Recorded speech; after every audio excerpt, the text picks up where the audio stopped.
Good evening. Tonight, we talk about a case that broke every rule of logic and haunted every investigator who touched it. A quiet suburb outside Houston. The kind of place where nothing bad is supposed to happen. It was March 3rd, 1987. Kathy Martin, 30 years old, mother of two, Houston, Texas. That afternoon, she stayed home to care for her children, the kind of ordinary task that should have been safe. Her husband, Mike, was only a few miles away at work. Before sunset, he picked up a payphone and dialed home. No answer. He tried again. And again, a neighbor walked across the street to check on her. He knocked once, then twice. The television flickered through the window. But no one came to the door. Kathy Martin was never seen alive again. No witness. No forced entry. No sign of a struggle. But the next morning, detectives found something they refused to describe publicly, a detail they kept sealed in their files for more than a decade. When you hear what it was, you'll understand why this case still unsettles everyone who remembers it. If you enjoy stories like this, subscribe and tell me, where are you listening from? Is it quiet where you are? Lock your door. Dim the lights if you want. Let me tell you what really happened. On a soft spring morning in a quiet suburb outside Houston, the air smelled of cut grass and motor oil. Houses sat close enough to share whispers, and the Martin home looked no different from the rest, pale siding washed by sunlight, a yard trimmed with weekend care. Inside, Kathy Martin moved through the rooms with the calm rhythm of a mother who believed the world beyond her door was safe. Her two children played under the low hum of the television, while her husband, Mike, worked at the sign factory owned by her father. By afternoon, the neighborhood slipped into its ordinary stillness. No dogs barked. No car doors slammed. Kathy folded laundry, checked on the baby, and poured juice for her daughter. Nothing about that moment warned her that it was the last ordinary moment she would ever have. When the sun began to slide toward evening, Mike finished his shift, stopped by a local bar to meet friends, and dialed home from a payphone just to say he was on his way. The call rang unanswered. He tried again and again. Kathy never left the house without a word. He frowned, pressed the coins back into the slot, and dialed once more. Silence. Across the street, neighbor Tim Robinson was sitting on his porch when Mike's voice crackled through the line, anxious, asking for a favor. Could he check the house?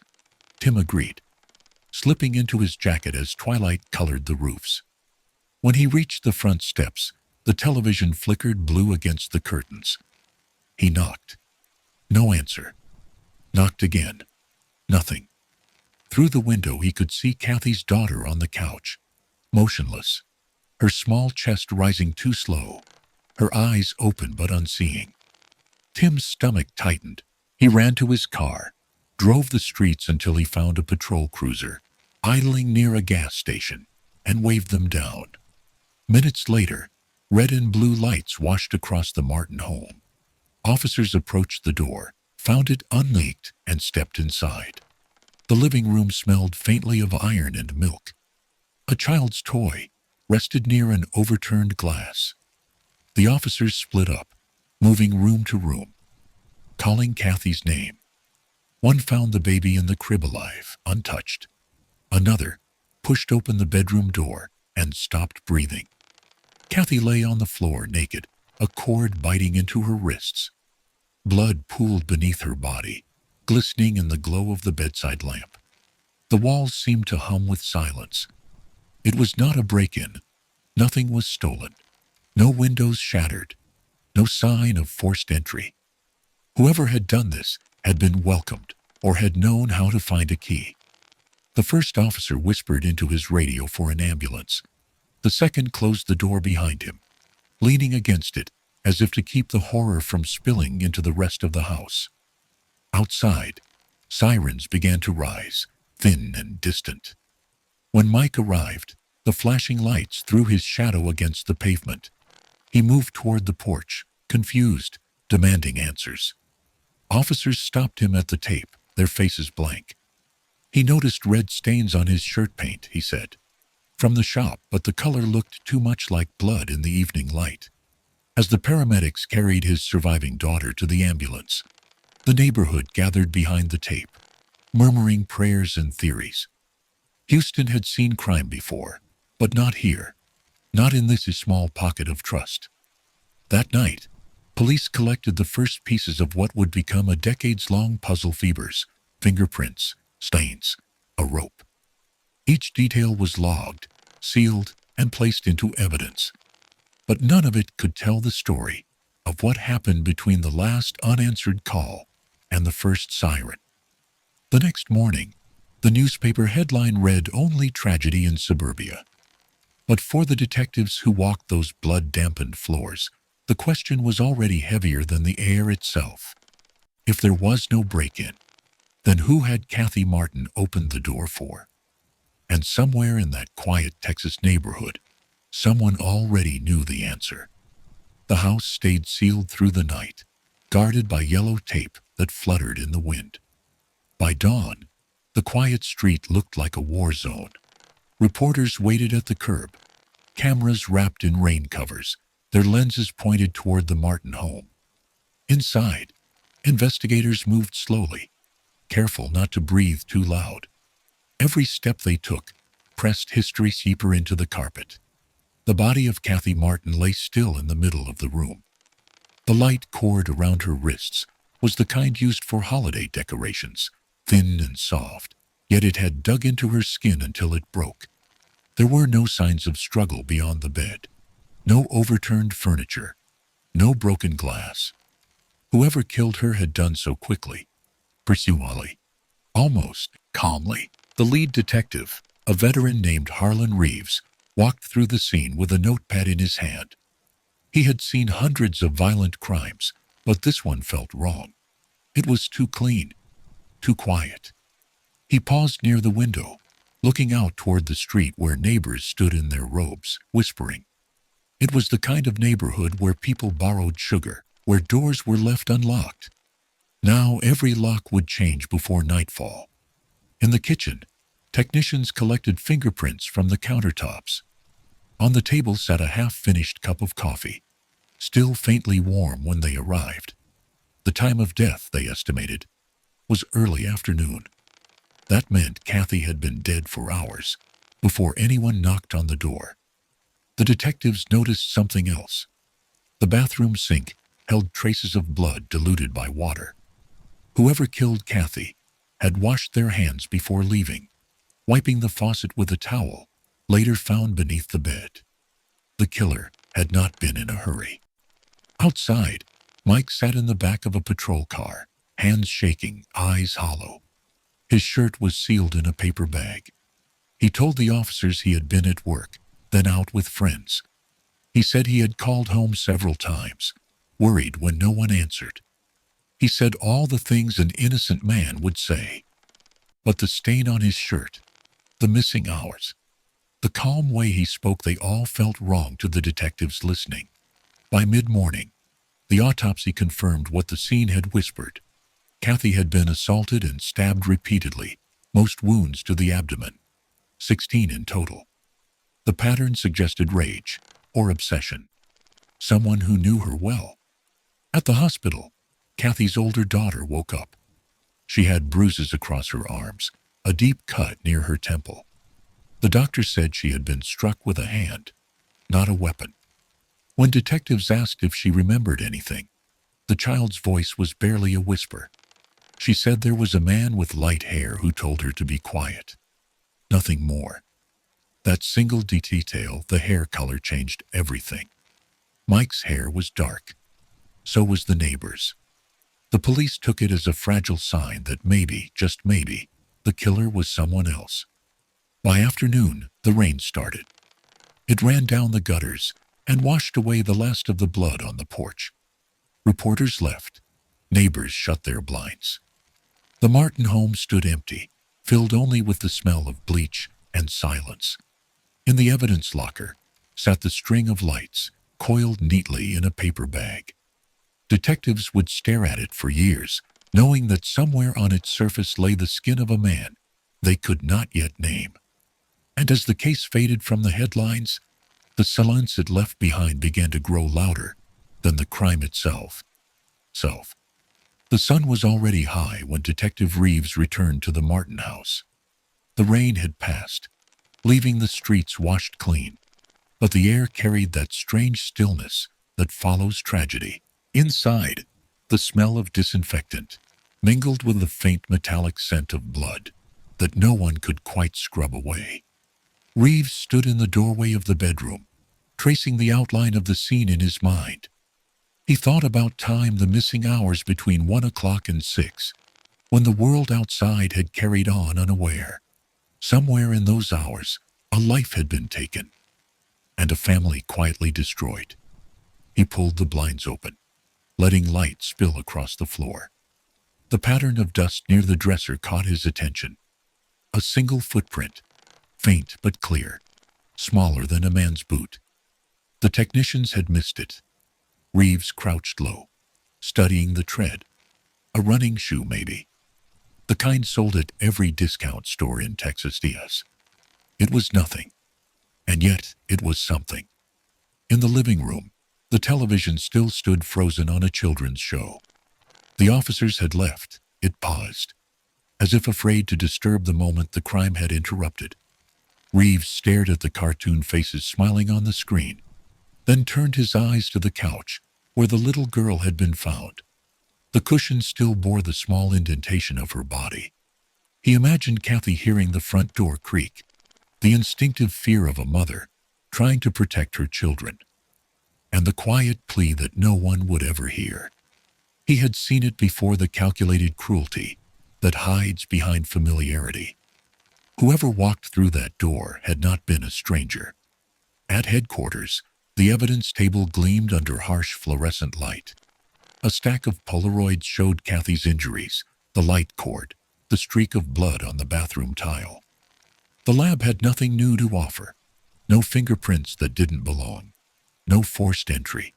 No traceable weapon. It was as if the killer had left only silence behind. Reeves met with the husband again. Mike's answers stayed the same. He had been at work, then out with friends, then home. He spoke about Kathy in the past tense, as if his mind had already accepted the finality of her absence. The detective noted the detail quietly. The neighbor, Tim Robinson, came next. Nervous, jumpy, his hands twisting together as he recounted the night. Reeves asked why he had driven around to find police instead of calling them. Tim said he panicked. He didn't trust himself to go inside alone. He just wanted help. It sounded reasonable, but it also sounded rehearsed. By evening, both men had provided samples for testing blood, hair, fires, all sealed and labeled. The results would take weeks. Until then, all Reeves had were questions. He returned once more to the Martin house, standing in the backyard as the cicadas began to sing. The world looked ordinary again. A swing creaked in the distance. Somewhere, a lawnmower hummed. But for Reeves, the silence of that bedroom lingered louder than any noise. He looked up at the small window that faced the street. From there, Kathy might have seen her killer approach. She might even have smiled, believing she was opening the door for someone she knew. The detective turned away, writing a single line in his notebook before closing it. The killer did not break in. She let him inside. Weeks passed, and the case began to tighten around those closest to Kathy. Detective Reeves had long since stopped believing in coincidence. In his experience, murder in a home like this never came from the outside. It came from someone who already knew the smell of the kitchen, the layout of the rooms, the way the locks turned. The first suspicions stayed on the husband. Mike had been cooperative, but too calm. When the test results arrived, Reeves expected the worst. Yet the stains on his shirt turned out to be paint, not blood. His co-workers confirmed his alibi. The lie detector needles stayed steady. The case against him dissolved. leaving only the faint scent of guilt and relief. Next came the neighbor, Tim. The officers had found dark stains in his car, small sticky patches pressed into the carpet. At first, everyone thought it was blood. The lab disagreed. Motor oil, nothing more. Another lead gone cold. Reeves stood in the evidence room, surrounded by boxes that whispered failure. The crime scene photographs stared back at him. The cord, the bed, the pattern of wounds. 16 blows to the abdomen. Too many. Too focused. Someone had hated her, or had loved her in a way that turned poisonous. Kathy's family sat together during the interviews, grief turning to suspicion. Her parents spoke softly, answering every question, but her mother hesitated each time a name surfaced. Greg. Greg was Kathy's brother-in-law, her sister's husband. He lived only a few streets away and visited often. To outsiders, he was the friendly uncle, the one who fixed things and joked too much. But to those who knew Kathy well, he was a shadow that never stayed in his lane. Her mother remembered how Kathy once complained that Greg flirted openly with her, how he made remarks about her appearance, her stomach, her figure. Harmless, he had called them. Jokes. But the wounds on Kathy's body told a different story. Reeves listened, taking notes as the room grew heavy. The more the family spoke, the more Greg's name rose like smoke. He had a record drug possession, minor assaults, nothing that screamed murder, but enough to darken a reputation.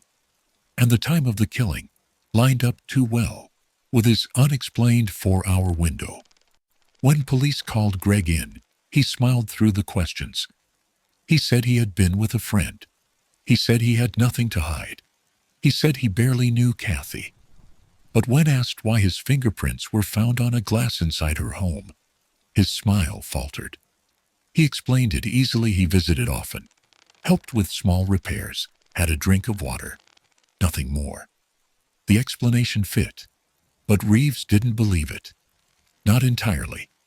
Midway through the interview, Greg asked to step outside to feed a parking meter. He never came back.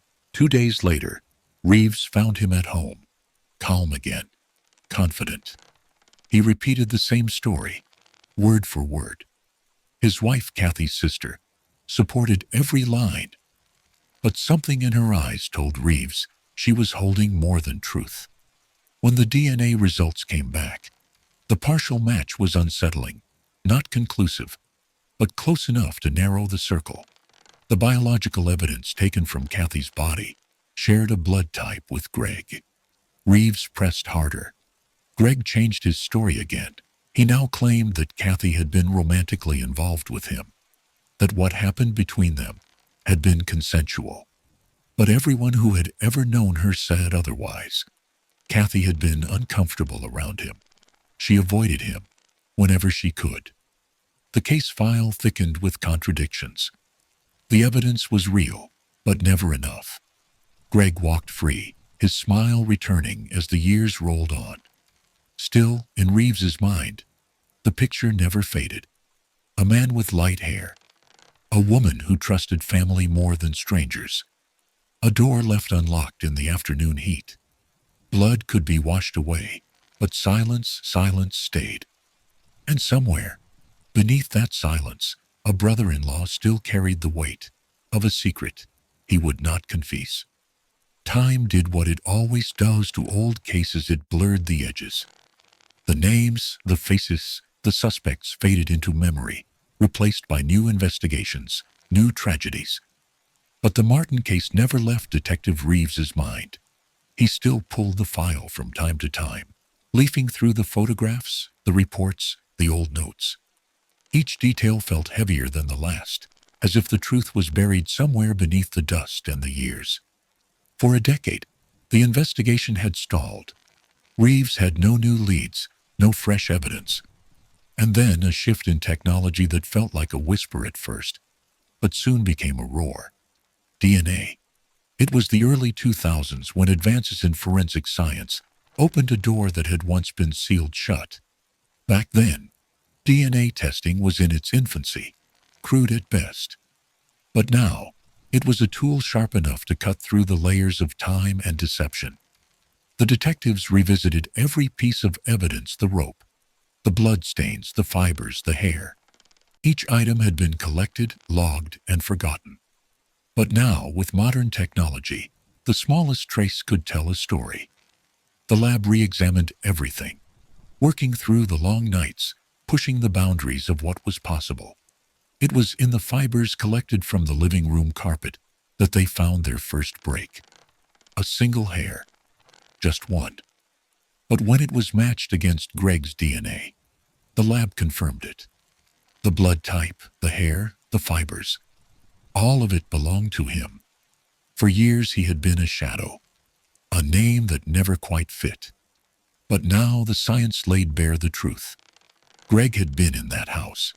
He had been the one to open the door. The detectives called him back in for questioning. He walked in, a little slower this time, his face more lined with age and guilt. They asked him to sit. They showed him the evidence, the hair, the blood, the fibers. His smile was gone. "I don't know how it happened," he said quietly. "But I didn't mean for it to happen like that." Reeves stared at him, the silence stretching between them. The confession had come too easily. The truth had been waiting all its way, hidden beneath years of denial. Greg didn't elaborate. He didn't need to. The science had already spoken louder than words ever could. He had been the one to kill Kathy. He had been the one to silence her. And now, the cold comfort of a final confession fell over the case. The killer was known. But the real question remained. Why? Years of lies, decades of secrets, and now, Greg stood before the man who had never let him slip away. There was nothing left to uncover. No more stories to piece together. The DNA had solved the case, but the truth had always been there, buried under the layers of time, waiting to be found. The day the truth came out, there was no celebration, no sigh of relief, just the quiet, unrelenting weight of years that couldn't be undone. Greg had confessed, but the police had no body, no weapon, and no eyewitness to the crime. His words were powerful, yes, but the case still felt like a house built on sand. What they had learned from the DNA, the fibers, the hair, none of it explained why Kathy had been killed. There were no signs of robbery, no apparent motive. But for Reeves, the most chilling part wasn't what they had found. It was what they hadn't. There were no sign of resistance from Kathy, no struggle, no defensive wounds. The blood spatter on the walls told a tale of quick violence, but Kathy had never fought back. How had she let him in? Why hadn't she screamed? Did she know the killer? Did she let him in because she thought he was safe? Those questions stayed with Reeves, lingering in his mind long after the case had closed. The police had no answers, and for the family, there was no comfort, no peace. Only the knowledge that the man who had killed their daughter and sister would never be fully brought to justice.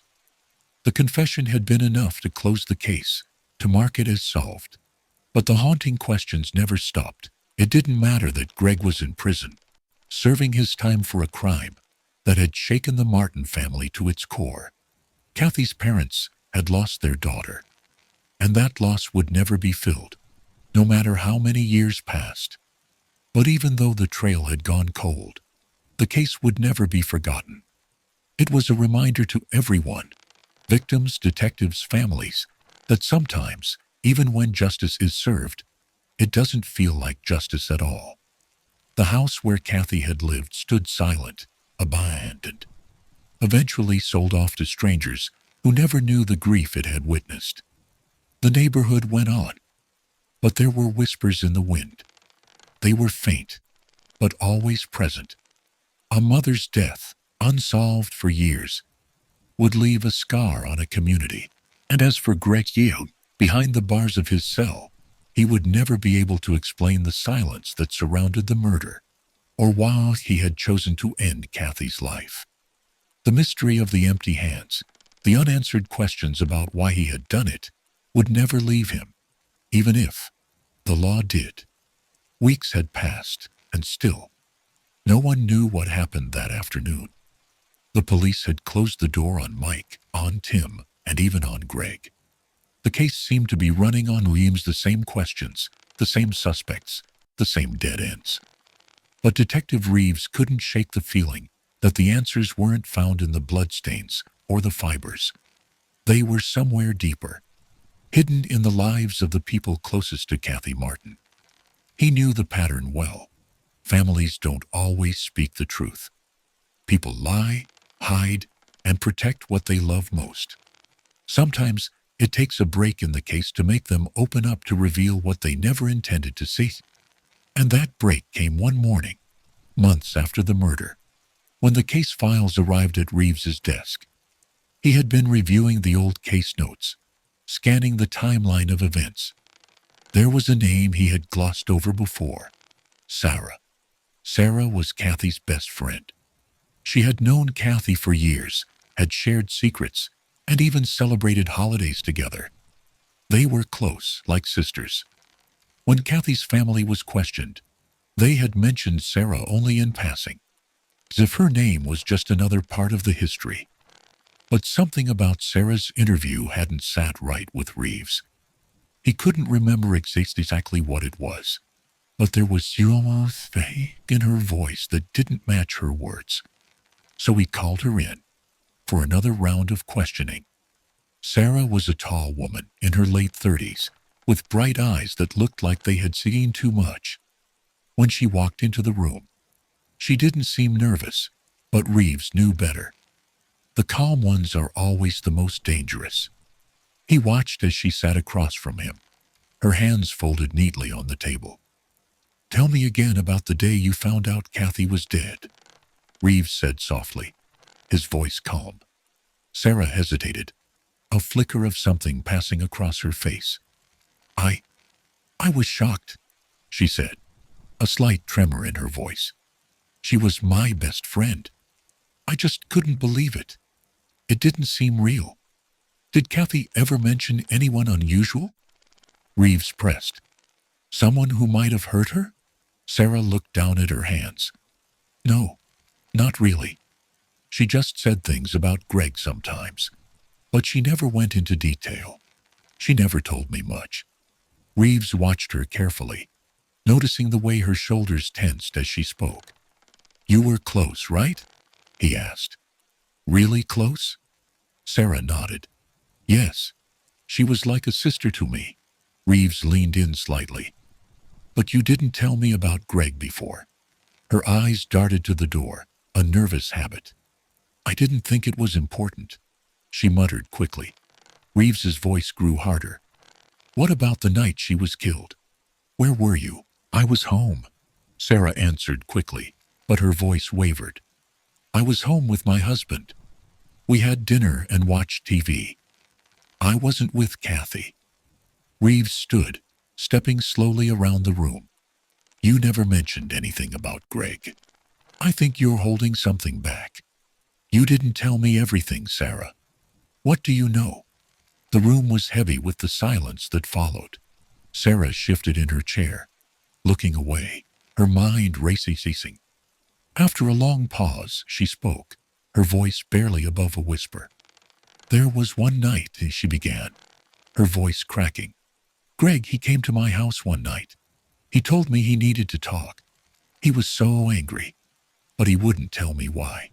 I didn't ask. He just kept saying how he couldn't get her out of his head, how Kathy was driving him crazy." She stopped, her voice trembling. Reeves took a step closer. "What do you mean, driving him crazy?" "I don't know," Sarah said, shaking her head. "He said things about her that didn't make sense. And then he asked me if I thought if she'd ever love him." Reeves stared at her, his mind connecting dots too quickly for comfort. "What else did he say?" Sarah's face turned pale. "He said he was going to make her love him. He said he'd do whatever it took." Reeves felt a chill crawl up his spine. He had suspected it all along, but hearing it aloud was different.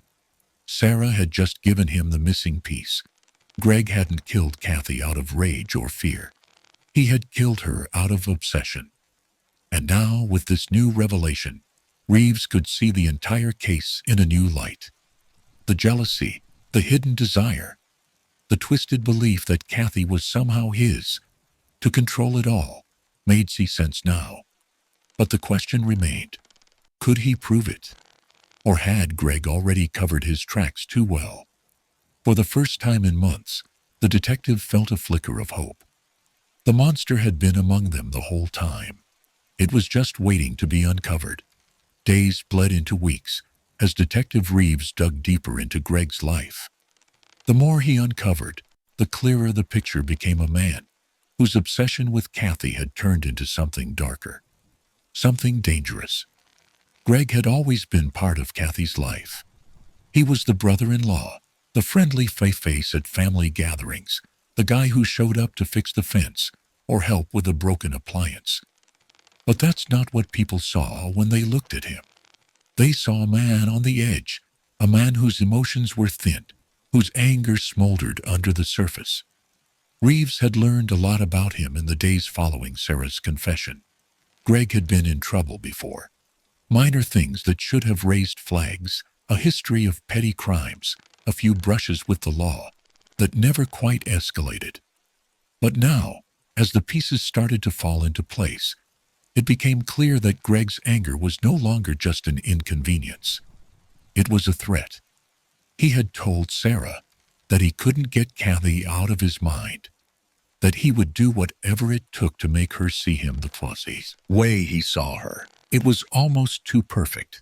The kind of obsession that doesn't come out of nowhere. The kind that builds slowly, like a storm that's been gathering for years. But still, there was nothing concrete to tie Greg to the crime. No physical evidence, no clear motive, just the remnants of a relationship that had crossed into something far more sinister. Reeves sat back in his chair, his fingers tapping the edge of the file. He'd followed every lead, dug into every possible angle, and still, it felt like he was chasing shadows. It wasn't until a breakthrough in the forensic department that things began to take a turn. The lab had been running tests on the evidence collected from Kathy's house, the fibers, the hair, the biological evidence left behind at the scene. They had found traces of DNA that didn't match Kathy's or anyone else's they had tested. It was a partial match. A distant relative, someone who had never been a suspect. The name that came back from the database sent a jolt through Reeves's chest. Greg's name. It wasn't a direct match, the sample was too degraded for that. But it was close enough. Too close to ignore. This wasn't a coincidence. Greg's DNA had been on file, but it hadn't been linked to any crime before. No one had suspected him. No one had thought to look. But now, with the new forensic analysis, they had the first solid connection between Greg and the murder. Reeves felt the weight of the case pressing down on him. He knew what this meant. He had what he needed to bring Greg in. He could finally make an arrest. The case that had haunted him for months, for years, was finally coming to a close. But even with the evidence in hand, something still didn't sit right. The timeline was off. The evidence was enough to implicate Greg, but the motive was still a mystery. Why had he killed Kathy in such a violent, almost ritualistic way? Why hadn't he just walked away? Reeves knew there was more to this story. He had to know what drove Greg to this. And he would find out, no matter how deep he had to dig. The arrest came quietly. Greg didn't fight it. There was no resistance, no denial. He knew the walls were closing in. As he was led into the interrogation room, Reeves watched him carefully. There was a calmness to Greg that unsettled him, like a man who had already accepted his fate. "Tell me what happened, Greg," Reeves asked, his voice steady. "Tell me why you did it." Greg sat there for a long moment, his eyes fixed on the table. Finally, he spoke, his voice low. "I didn't mean for it to go this far," Greg said quietly. "I never wanted to hurt her, but I couldn't stop myself." The confession spilled out, slow and reluctant. Greg admitted that he had been in love with Kathy for years, but she had never felt the same. She had always kept him at arm's length, always treated him like family, but never more. His jealousy had festered, his resentment had built, until one day, it all came to a head. He hadn't planned to kill her. He had just wanted to talk. He thought that if he could make her understand, if he could show her how much he loved her, things would be different. But when she rejected him again, when she told him to leave, something inside him snapped. "I didn't want to do it," Greg whispered, "but I couldn't stop. She wasn't mine. She never would be." Reeves listened, his mind reeling as Greg's words echoed in his head. The motive was clear now, but the chilling emptiness in Greg's voice made it all the more unsettling. For Kathy, for her family, for everyone who had been touched by this tragedy, there was finally an answer. But even now, after the confession, it felt incomplete. The darkness in Greg's heart, the twisted logic that led him to murder, would never be fully understood. As Greg was led away in handcuffs, Reeves stood in the quiet of the interrogation room, the weight of the case finally starting to lift. But in its place, there was only emptiness, the unanswered questions, the years lost, the life taken. The case was closed, but the echoes of what had happened would remain. The case of Kathy Martin was over, and for the first time in months, Detective Reeves could breathe a little easier. But the sense of resolution never lasted long. The weight of one case had barely lifted before another began to pull at his thoughts. Michelle Hadley was just another name on a list, an ordinary woman living in an ordinary world. But her life had taken a sudden and unexpected turn. She had been accused of something she didn't do, framed by someone she once loved. And the truth? It was as elusive as the people who had set the trap for her. It started like any other relationship, a meeting on Trine, a whirlwind romance that seemed too perfect to be true. Ian Diaz was a charming man, a U.S. Marshal with a career, with ambition, with a smile that made Michelle's heart flutter. They moved in together quickly, and soon after, Ian proposed. At first it seemed like fate, like they were meant to be together. But as time went on, Michelle began to see a different side of Ian, a controlling side. He pushed her to do things she wasn't comfortable with, to wear clothes she didn't want to wear, to give up her job, to move into a condo that he had more of a claim to than she did. It didn't happen overnight, but it was like the air growing thicker around her until she couldn't breathe. The tension mounted when Ian, who had always been a little obsessive, began to talk about their living arrangements. The condo they had bought together, a joint purchase, they had agreed was now the center of every argument. Michelle had invested nearly everything into it, taking on the mortgage when Ian claimed to be having financial difficulties. But when the bills came due, he refused to pay his share. She confronted him about it, as anyone would. And in return, Ian grew more distant, more volatile. The cracks began to show, and Michelle decided it was time to leave him. She moved out, took what little she had left, and tried to pick up the pieces of her life. But Ian wasn't done with her yet. He had always been jealous, but now his jealousy turned into something darker. He began to stalk Michelle, to show up uninvited, to send her threatening messages. It was all too much, too quickly. And when she finally got the courage to go to the police, she was met with disbelief. No one took her seriously. They dismissed her as a woman with a difficult ex, a cliché that didn't quite capture the danger she was in. But things were about to get even worse. Ian wasn't the only one with a plan. Michelle began receiving strange, threatening emails that seemed to come from her own account. They were cryptic, aggressive, and terrifying. Her personal information was all over them. Her home address, her phone number, details about her life that no one should have known. At first, Michelle thought it was just another attempt at harassment. But then, it escalated. The emails became more frequent, more intense, more threatening. And the worst part, they didn't stop. They continued to flood her inbox, each one more sinister than the last. It wasn't just email now. There were strange posts made on Craigslist, things she would never have written, all aimed at destroying her reputation, ruining her life. It was Ian. She knew it. But there was no proof. And so, Michelle found herself in the middle of a nightmare. Her ex had framed her using her own identity to torment her, to drive her mad. But no one believed her. Her calls for help went unanswered, and before long, she found herself arrested for crimes she didn't commit. The police had no choice but to act. The evidence was damning.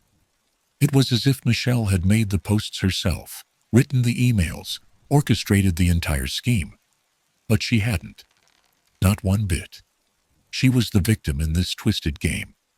The truth was buried beneath layers of deceit, and Michelle found herself in the crossfire, caught in a battle she hadn't chosen. Ian had manipulated her, had used her vulnerabilities against her, and now she was paying the price. Her time in jail was brief, but it was long enough to break her, long enough for her to see how quickly the world could turn against someone, how quickly a life could be ruined by lies. But Michelle didn't give up. She fought back. She worked with her family to track down the true source of the emails, the Craigslist ads, the harassment. She gathered evidence, pieces of the puzzle that didn't make sense to the police at first, but soon became impossible to ignore. And with every piece, the truth began to emerge. Ian wasn't the mastermind behind it all, but he had played a crucial role.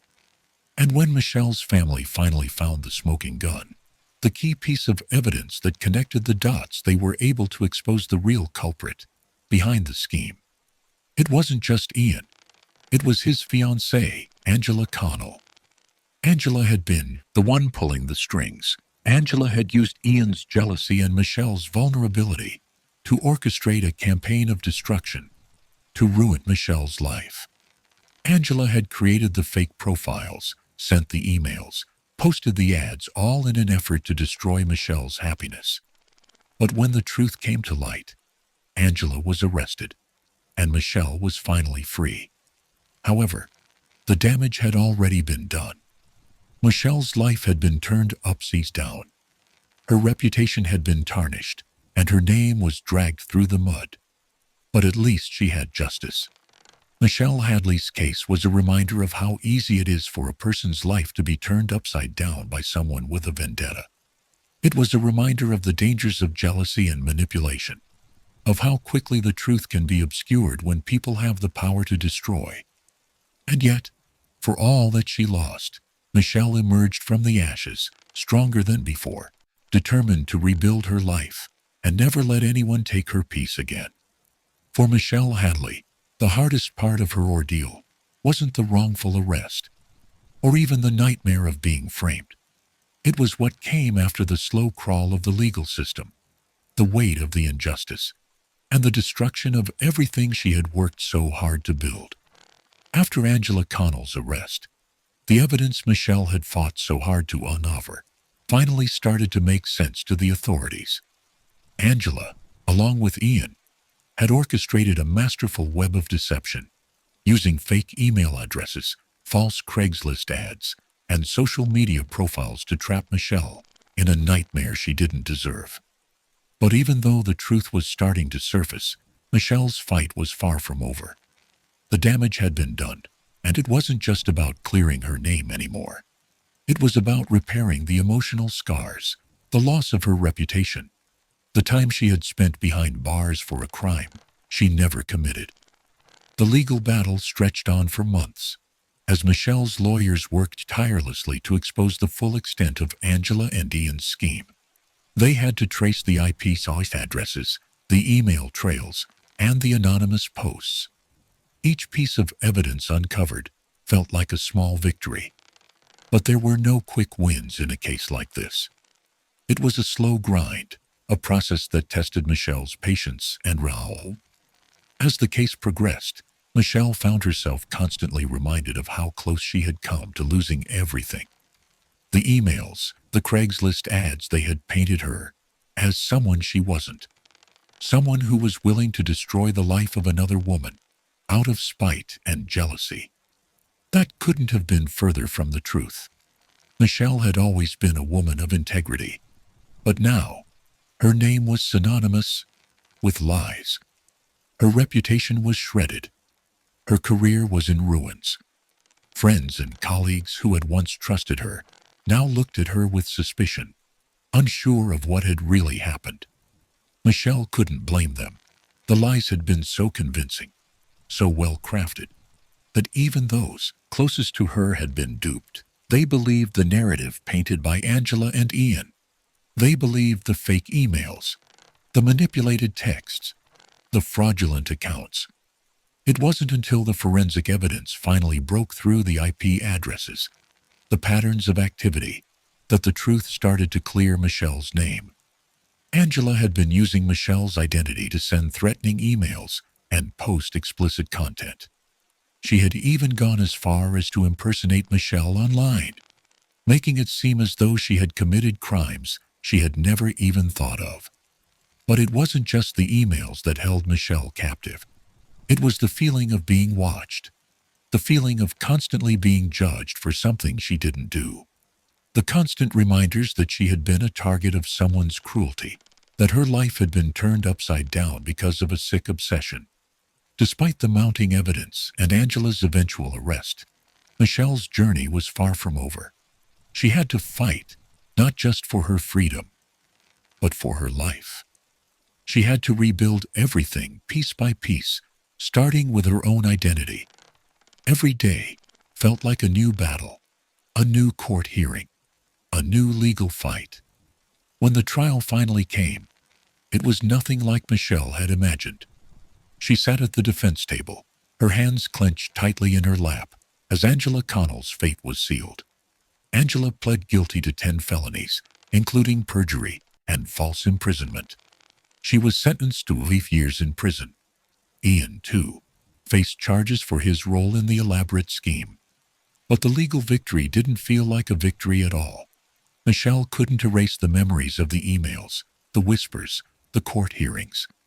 She couldn't forget the pain of being falsely accused, of having her life torn apart by lies. And then there was the question of restitution. Could she ever truly get her life back? The money, the career, the friendships, the sense of security, how could any of that be returned? For Michelle, the healing was slow, methodical. It took time to rebuild the trust that had been shattered by the lies. It took time to re-enter the professional world, to remind people who she was before the scandal, before the false accusations.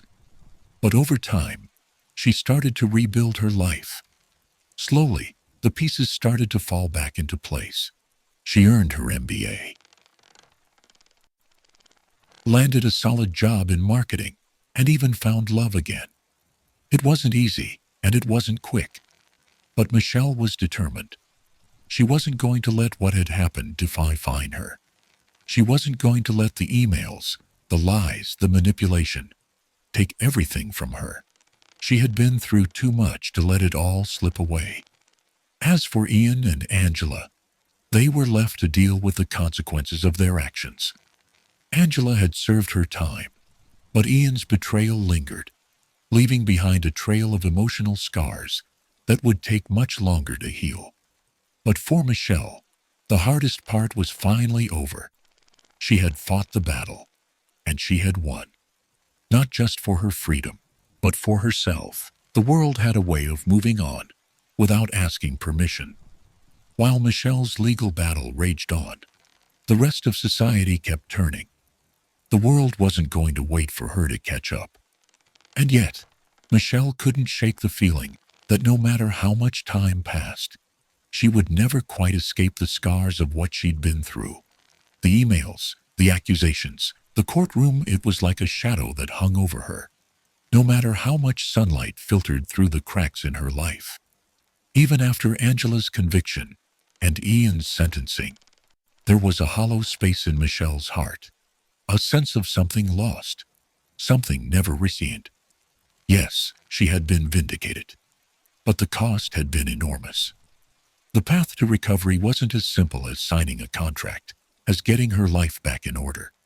It wasn't about the money, or the job, or the house. It was about reclaiming herself. The months after the trial were harder than Michelle had imagined.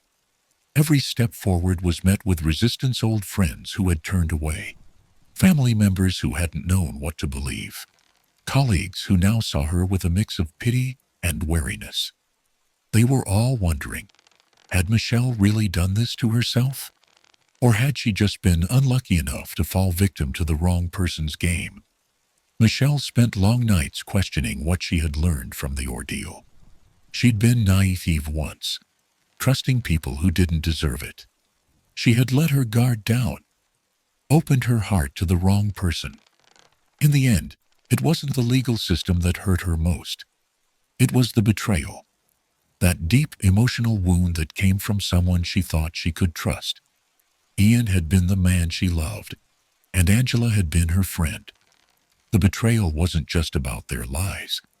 It was about the vulnerability Michelle had allowed herself to feel, only to have it torn apart. As Michelle re-entered the workforce, she faced a cruel reality. She was forced to rebuild her career from scratch. The job she had left behind before everything spiraled, it was gone. The trust her employers once had in her had been shattered by the false accusations. No one was ready to just hand back what had been lost. She found herself starting over at the bottom again. No shortcuts, no handouts. It was a different kind of struggle, one that wasn't visible to anyone else. But Michelle kept pushing, determined to prove she was more than the lies that had been spread about her. Months went by, and she began to gain ground. She worked for a marketing firm, earning her place again in an industry she had once felt so confident in. Slowly, her reputation began to rebuild a little here, a little there. It wasn't easy, but it was possible. And for Michelle, the possibility of a future that wasn't defined by the past was enough to keep her going. But the hardest part wasn't the work. It wasn't the career or the recovery. It was the emotional toll that had been the true cost of everything. Michelle had lost a part of herself that she couldn't get back, the part of her that trusted too easily, the part of her that believed in love and friendship. It was a battle, a quiet, ongoing war, to restore that lost piece of herself. And as she moved forward, she couldn't help but wonder how much longer it would take for her to stop looking over her shoulder, wondering if someone was still lurking in the shadows, ready to destroy her again. One evening, after a long day at work, Michelle sat in her apartment, looking out the window at the street below. It was quiet. She had moved on, but she hadn't forgotten. The memory of everything she'd been through was still there, etched into her worries. It wasn't the betrayal that stung anymore. It was the feeling that, in some small way, the world had left her behind, as if her life had never really been her own. She had been dragged through a nightmare, fought her way out, and now she was just trying to find peace. In that moment, she realized something important. The past had shaped her, yes, but it would not define her. The future was still hers to claim. And no matter what came next, no matter how long it took, she would be the one to rebuild, to find strength, and to move forward one step at a time. Michelle had spent months, no, years, feeling like she was living someone else's life. The life of a woman framed by lies, accusations, and the tangled web of betrayal. Every day, she felt like she was holding her breath, waiting for the next the next whisper that would pull the rug out from under her. But now, as the dust began to settle, Michelle could finally take a deep breath again. The journey to reclaim her emotional well-being was a quiet one. It didn't come with fireworks or grand gestures, but rather small victories, the kind that can only be measured by the space between one peaceful moment and the next. Her career was beginning to feel secure again. The marketing firm she had joined had recognized her talent, her drive, and her authenticity. Slowly but surely, she was making a name for herself once more. The pressure of being constantly watched, judged, was starting to lift. Her colleagues didn't look at her with suspicion anymore. They respected her. They trusted her. But there was still a part of Michelle that doubted. A part that wondered if they really understood the depth of what she had been through, or if they only saw her as the woman who had been wronged, the victim who fought back. Michelle knew better than to expect the world to see her whole again. She wasn't the woman she had been before. How could she be? Too much had changed. Too much had been taken from her. But she had a new understanding of herself, a new perspective. She wasn't just someone who had survived a nightmare. She was someone who had found her way through it. And that, in itself, was something to be proud of. The emotional scars didn't disappear, though. They didn't fade with time. They became part of her story, part of the person she was now. But that wasn't something to hide. It was something to embrace. The fear, the doubt, the pain, it had all taught her something important. The strength to keep moving forward, no matter what. The strength to rebuild, even when the world seemed to crumble around you. At home, Michelle found comfort in the quiet moments. The solitude that used to feel suffocating now felt like freedom. She spent more time doing things she loved, reading, hiking, journaling. She joined a local running group, a way to connect with others while doing something that reminded her of the person she used to be. She wasn't running away anymore. She was running towards something, a future she was finally ready to claim. But there were still moments, late at night, when her mind would drift back to the nightmare.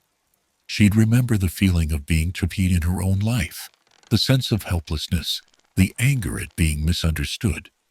And in those moments, she had to remind herself that those feelings didn't define her. They were just part of the journey. And she had come so far.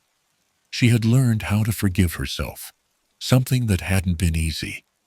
For so long, Michelle blamed herself. She blamed herself for not seeing the signs, for not walking away sooner, for letting Ian into her life. But with time, she realized that the only person who could truly hurt her was herself. She had to stop carrying the weight of those what-ifs. She had to stop looking back. One evening, as she sat in her living room, the soft hum of the city outside, Michelle finally let go of the last shred of doubt. She wasn't who she had been, and that was okay. She was someone new, stronger, wiser, more aware of the world around her and the people she let into her heart. She had been broken, but she had put herself back together, piece by piece. And for the first time in a long time, she allowed herself to feel proud of that. Michelle wasn't just surviving anymore. She was living. The sun had barely risen when the news hit. Natalie Holloway, a bright, ambitious young woman, was missing. She had disappeared while on a senior class trip to Aruba, leaving behind nothing but questions, fear, and a growing sense of panic. It was May 29th, 2005, when Natalie, along with a group of 124 students from Mountain Brook High School, arrived on the island. They were there to celebrate their graduation, to bask in the tropical sun, and indulge in the excitement of youth before the weight of adulthood pulled them in different directions. It was supposed to be the trip of a lifetime, but for Natalie's family, it would become the trip that turned their world upside down. The first signs of trouble came when Natalie failed to return to the hotel after a night out with her friends. She had been at Carlos's and Charlie's, a nightclub popular with tourists, where she had met some local boys. They had offered to take her back to the hotel, and she had accepted. But after that, Natalie was never seen again. Her friends thought she was fine. They assumed she had gone off with someone else, or maybe she had stayed in the hotel with another group of students. But when the hours passed and Natalie didn't show up, the mood shifted. Anxiety began to creep in, and soon her parents were called. What followed was a series of phone calls, frantic searches, and unanswered questions that only deepened the confusion. Her mother, Elizabeth Twitty, was the first to speak up. She knew something was wrong. Natalie would never just vanish. She wasn't the type to get lost, to run off without telling anyone where she was going. She was responsible. She would have called. Elizabeth's instincts told her that something had happened, something more serious than a typical teenage rebellion. When Elizabeth and her husband arrived in Aruba, they immediately took matters into their own hands. The local police, however, seemed unprepared for the magnitude of the situation. There was no sense of urgency at first. Authorities brushed off the missing persons report, telling the Twitty family that it was common for tourists to get lost, and that Natalie was probably out partying or with a new friend. But Elizabeth wouldn't accept that. She pushed for more answers, insisting that something was terribly wrong. Soon, the local police began their investigation, but the timeline was muddled. Witnesses came forward, but their accounts didn't match. It seemed like the whole island was searching for Natalie, but no one was getting any closer to the truth. Natalie's classmates too began to speak out, describing her interactions with 3 local young men, Joran van der Sloot, Deepak Kalpo, and Satish Kalpo. They were the last people seen with Natalie the night she disappeared, but their stories never seemed to align. They each gave different versions of the evening's events, and their behavior after Natalie's disappearance raised red flags. Joran van der Sloot, in particular, became the center of attention. He was a charming, confident young man. But as the investigation continued, it became clear that his story didn't add up. He had been seen with Natalie on the beach, and the police soon began to suspect he had something to do with her disappearance.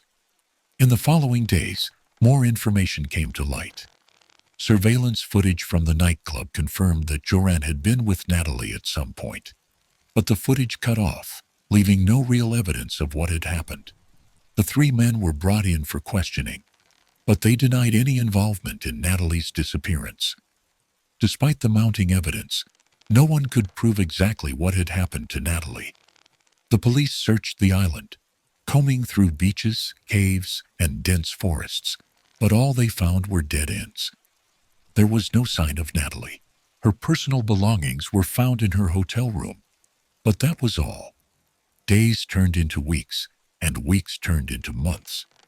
Natalie's disappearance quickly became an international news story, with media outlets from around the world covering the case.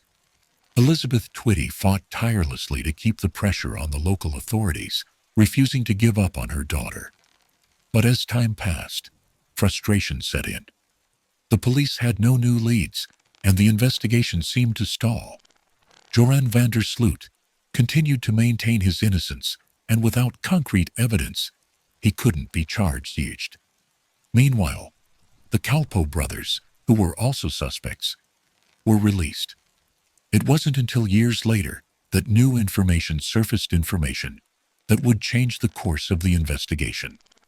The breakthrough came when Joran van der Sloot, already a suspect in Natalie's case, was implicated in another crime. In 2010, 5 years after Natalie's disappearance, van der Sloot was arrested in connection with the murder of another woman, Stephanie Flores, in Peru.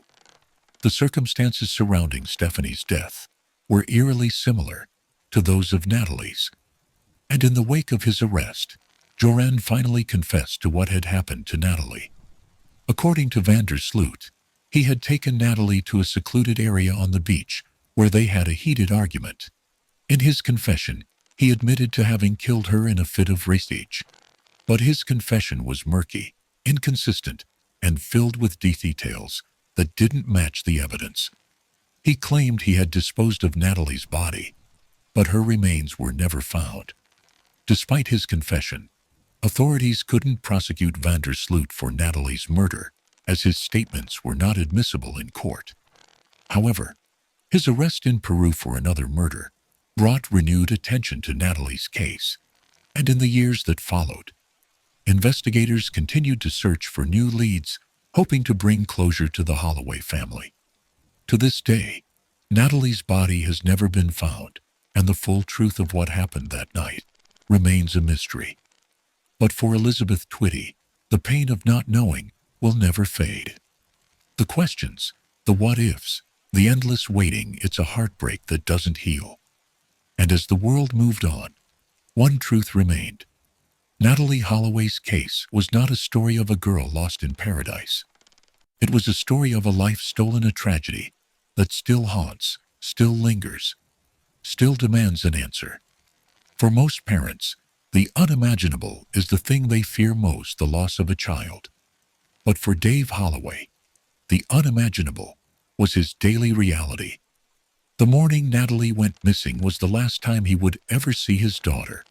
Since that day, a part of him had remained frozen, caught in a place between hope and worry, never fully able to let go, yet never fully able to stop the search. Dave had spent years struggling with the question that gnawed at his insides every day. Where is my daughter? But more than that, it was the question of why. Why had this happened to Natalie? Why had she been taken?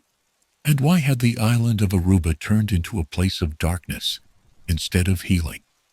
Through every interview, every press conference, every courtroom appearance, Dave remained the calm, composed father who wanted nothing more than the truth. But behind his stoic exterior was a man whose heart had been shattered. He was desperate for answers, desperate for justice, desperate to know who could do such a thing to a young woman with so much potential, so much life ahead of her. As the investigation continued and the months stretched into years, Dave's determination didn't waver, but his hope began to dwindle. The constant dead ends, the false leads, the ever-changing stories from the suspects, it all took a seal on him. Each new failure to bring Natalie home felt like another weight pressing down on his chest. The authorities had come to a standstill. Despite the mounting evidence against Joran van der Sloot, no charges could be filed without proof of Natalie's remains. And even though Joran's arrest in Peru for the murder of Stephanie Flores had brought new attention to Natalie's case, the emotional toll on her father was unbearable. He couldn't shake the image of his daughter, smiling and full of life, frozen in time. And he couldn't shake the image of Joran van der Sloot, walking free while his daughter's body remained somewhere in the sands of Aruba, still waiting to be found. But there was one thing Dave never stopped doing: fighting. He fought for the truth. He fought for Natalie's memory.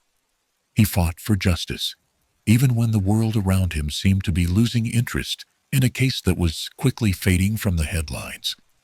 In the years following Natalie's disappearance, Dave made a public plea, one that reverberated across the airwaves and social media, one that would forever echo in the hearts of those who had followed the case for so long. He called for anyone with information to come forward, for anyone who knew the truth to help him bring his daughter home. He spoke not just as a father, but as a man who refused to give up. Even when the world seemed to forget, he stood firm, demanding that justice be served and that Natalie be found, no matter how long it took. "I will never give up," Dave said, his voice thick with emotion. "I will continue to fight until I know the truth, until I can bring my daughter home." That plea was not just for closure. It was a cry for the one thing every parent wants when they lose a child: answers. It was the kind of plea that only a father could make, one born from the deepest part of his soul, the kind of grief that couldn't be measured in words.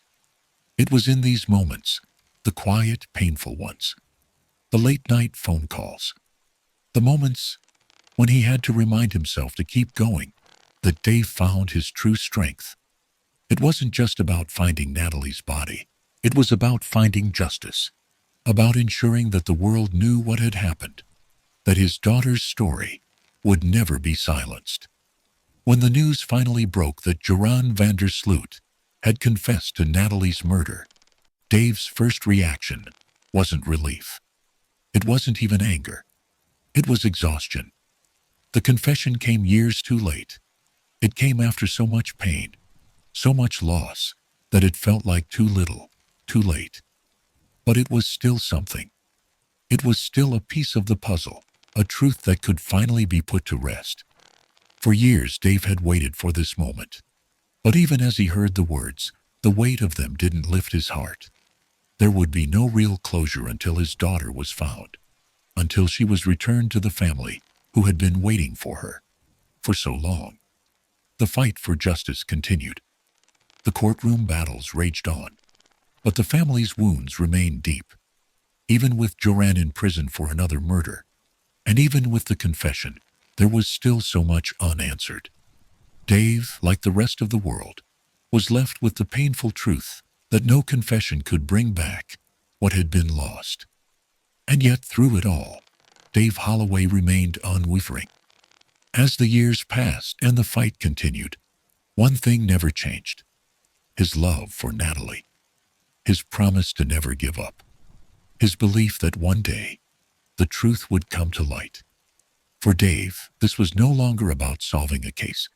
It was about honoring his daughter's memory, ensuring that she was never forgotten, and ensuring that those responsible for her death would face justice, no matter how long it took. Natalie Holloway's story would never end in silence, and her father, despite all the pain, would make sure of that. The news of Joran van der Sloot's arrest in connection with Stephanie Flores's murder in Peru had initially brought some hope. For years, the Holloway family had prayed for this moment, for the day that Joran would be held accountable for what he had done to their daughter. But as the years stretched on, even this moment felt like just another piece of an unfinished puzzle. The arrest, though significant, wasn't enough. It wasn't enough because Natalie's body was still missing, because the confession was murky and incomplete. The world had heard Joran admit to being the last person with Natalie that fateful night, but the details remained shrouded in lies and contradictions. There were no concrete answers, just a confession that, like the investigation itself, seemed to be missing something crucial. For Dave Holloway, this was the hardest part of the journey. The confession, while it might have brought some degree of closure to many, felt hollow to him. He had spent years searching, never knowing what had truly happened to his daughter. And even now, after Joran's words, Dave still didn't have the one thing that could give him peace: Natalie's body. It was a cruel irony. The confession should have been the end, but without her remains, without the certainty of what had really happened to her, the case remained open, and so did the wound in Dave's heart. For Natalie's family, every step forward felt like 2 steps back. The years had made it harder for them to hold on to hope, harder to push forward, when everything about their daughter's case seemed to dissolve into fragments. Every new revelation, every new lead that fizzled out, left them feeling more lost than before. Dave's plea for justice was louder than ever. But what was justice if the one person who knew the truth, Joran, remained unwilling to provide the answers that would bring peace to the Holloway family? What was justice if it didn't give them their daughter back? The media had long since moved on, shifting their focus to new tragedies, new stories. But the Holloway family, and especially Dave, never let go. Every anniversary, every new lead, every time the case resurfaced in the headlines, they were reminded of the pain, the emptiness that only grew with time. The years brought small victories, but they also brought a deeper understanding of what the Holloway family had lost. Justice could be served in the courts, but could it ever heal a family torn apart by the unknown? Could it ever bring Natalie back to the people who loved her most? As time moved on, Dave Holloway began to speak more about the emotional toll the case had taken on him. The years had worn him down, had changed him in ways that words couldn't describe. He was no longer the man he had been before Natalie's disappearance, the man who went to bed with the certainty that the world was a safe place for his children. The fight had taken everything from him, his peace of mind, his sense of safety, and even his sense of self. And yet, despite the exhaustion, despite the years that had dragged on without resolution, Dave continued to fight, not just for the truth, but for the justice that had been denied to his daughter. Natalie's story was not just about the crime itself. It was about the failure of the system, the gaps in the investigation, the missed opportunities. It was about the media circus that followed, the sensationalized headlines that skewed the facts. It was about the haunting silence of the Aruban authorities who seemed to give up on finding the truth when the answers became inconvenient. But through it all, one thing remained clear. Natalie's memory would not be forgotten. Dave's fight would not be in vain. And one day, even if it took a lifetime, the truth would come to light. Dave Holloway's plea wasn't just for his daughter. It was for every parent who feared the worst. It was for every person who had ever been silenced by the absence of closure. It was for every soul that would never stop searching, even when the world told them to give up. The sea has a way of holding secrets vast, deep, and unforgiving. For years, the waters off the coast of Aruba had been searched, dredged, and scoured. Investigators had hoped the ocean would give up its dead, that it would release Natalie's body to the surface so that the Holloway family could finally have the closure they so desperately sought. But the sea kept its secrets, just as the land did. Natalie's case, though filled with unanswered questions, had an odd twist. The most significant witness was the one who had remained silent all along. It wasn't the hotel staff who had seen her last, or the 3 young men who had claimed they had dropped her off at the hotel. It wasn't the dozens of search teams or the divers who had scoured the shores and waterways of the island. It wasn't even the many witnesses who had given false or inconsistent statements, some of them even coming forward with tips that led nowhere. No, the silent witness was the one who had been with Natalie all along, the one who had watched from the shadows unseen. It was the very place where she had vanished, the land of secrets. Aruba, a small island in the Caribbean, was both a tourist paradise and a place of mystery. Its beauty attracted thousands of visitors every year, but behind the beaches and crystal-clear waters was a side of the island rarely seen by outsiders, a place of corruption, dark deals, and an undercurrent of danger. The truth about Natalie's disappearance had been swallowed by this darkness. In the months that followed, Dave Holloway and the rest of Natalie's family began to question everything. They wondered if the authorities on the island had ever really cared about the truth, or if the case had been swept under the rug in the interest of protecting powerful people. The more they learned about Aruba's political and social climate, the more they realized that there were layers to the case they hadn't even considered.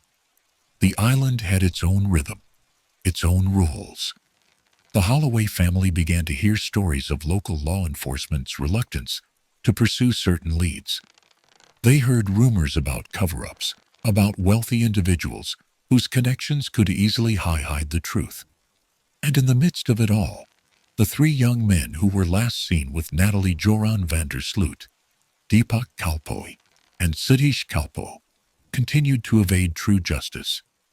But the real silent witness in the case wasn't just the island, the authorities, or the suspects. It was the missing pieces of the puzzle, the evidence that had never been uncovered, the truths that had been hidden in the shadows.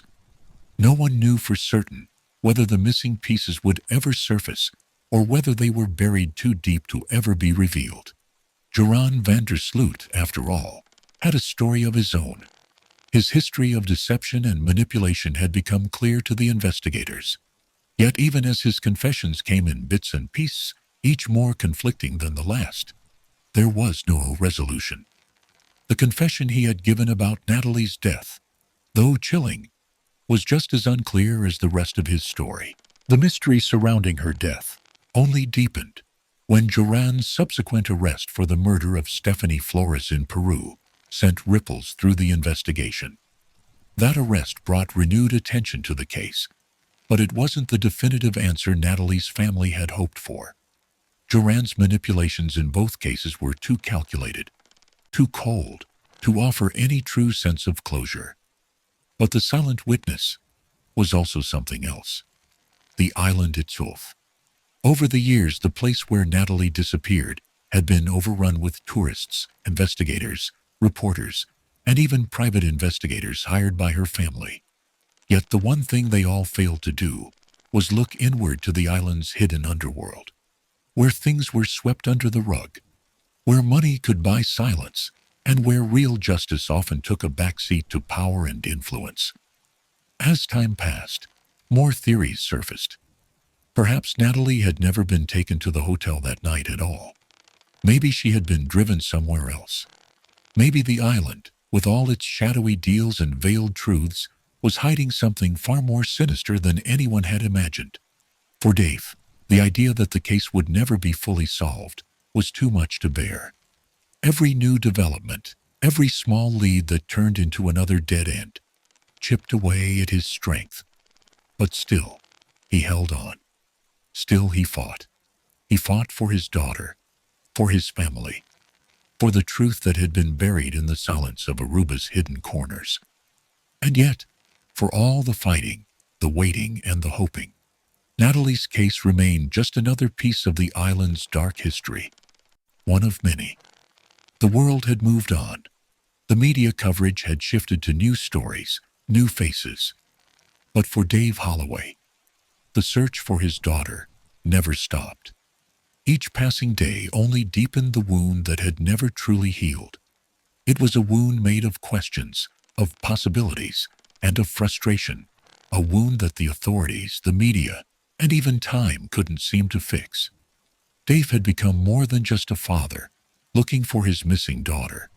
He had become a man on a mission, an unyielding presence in a world that had long since lost interest. His fight was no longer just about finding Natalie's body.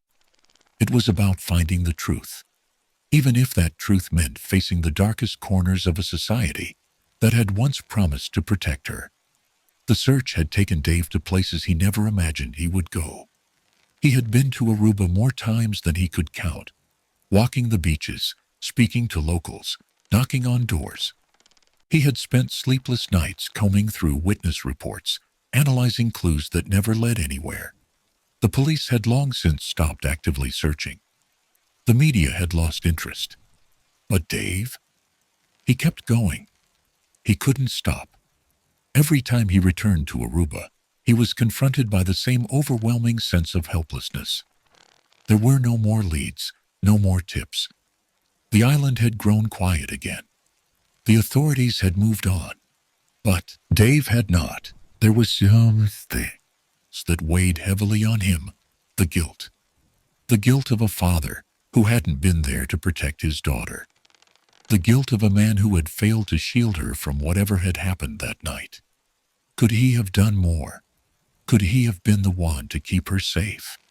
Every new failure in the search only made that feeling more intense. The locals, the ones who had once tried to help, had slowly distanced themselves. Many of them were afraid to speak out. Some believed the truth had already been buried with Natalie, hidden by the authorities, who had no interest in exposing the island's dark secrets. Others, too scared to cross the invisible lines drawn by power, remained silent. They weren't going to risk their livelihoods or their safety to help a grieving father. But there was still something in Dave's heart that refused to give up. Even if the island had gone silent, even if the world had moved on, he couldn't. He wouldn't.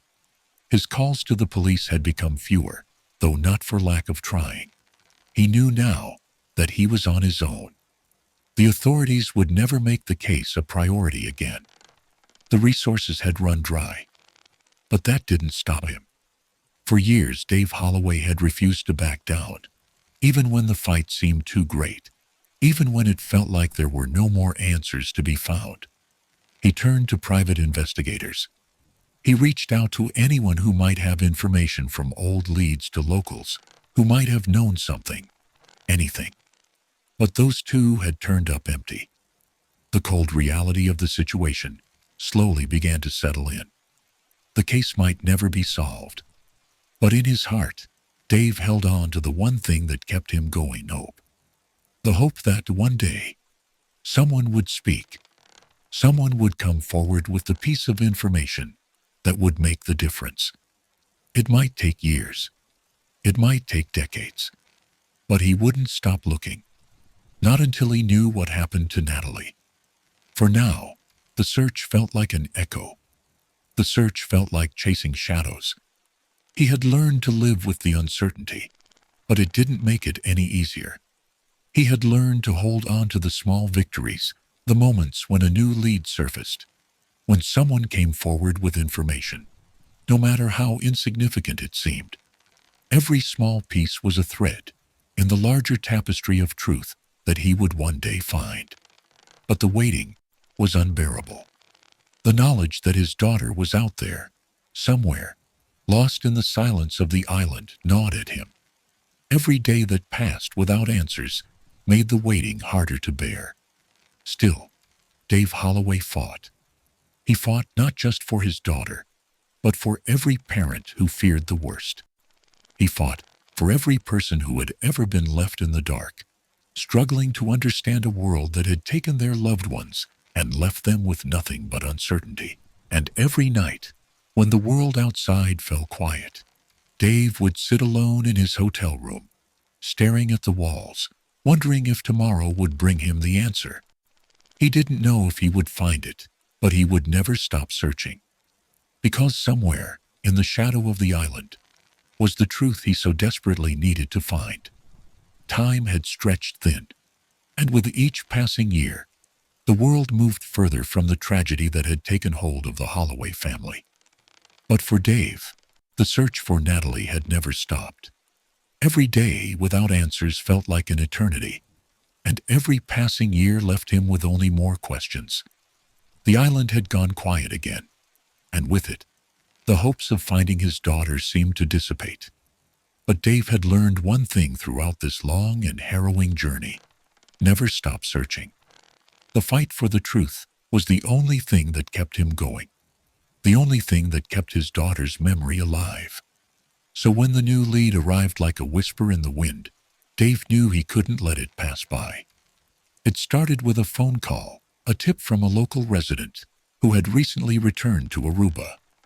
The man claimed he had seen something suspicious the night Natalie had gone missing, something that hadn't been looked into before. It wasn't much, just a vague recollection of a vehicle parked near the area where Natalie was last seen. But it was enough to reignite the fire in Dave's heart. He immediately called his private investigator, who had worked tirelessly over the years, and asked him to follow the lead. It wasn't much, but it was the first real piece of information in years, and Dave wasn't about to let it slip away. For the first time in a long while, there was a glimmer of hope. The private investigator arrived in Aruba, retracing the steps that had once been mapped out in the early days of the investigation. He interviewed locals who had been present in the area during the night of Natalie's disappearance. Slowly, the pieces began to fit together, like a puzzle that had been waiting to be solved. It wasn't until the investigators spoke to a former employee at a nearby hotel that the breakthrough came. The man, who had worked security at the time, recalled seeing a suspicious car parked on the outskirts of the resort late that night. The car was described as a black sedan, not one of the usual rental vehicles. The driver had been acting strangely, pacing near the vehicle, as though he was waiting for something or someone. With this new information, the investigator began to dig deeper. He located surveillance footage from a nearby street corner that had previously been overlooked. The footage showed the black sedan driving slowly through the area around the time Natalie was last seen. The vehicle made several passes, but it was too far away from the cameras to capture a clear image of the driver. It wasn't much, but it was another piece of the puzzle. The more the investigator uncovered, the more it seemed like someone had been watching Natalie that night. Someone who knew the area well enough to slip through unnoticed. Someone who knew how to stay in plain sight.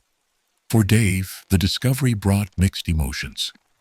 The fact that the case was still alive, that there was still something to follow, reignited his determination.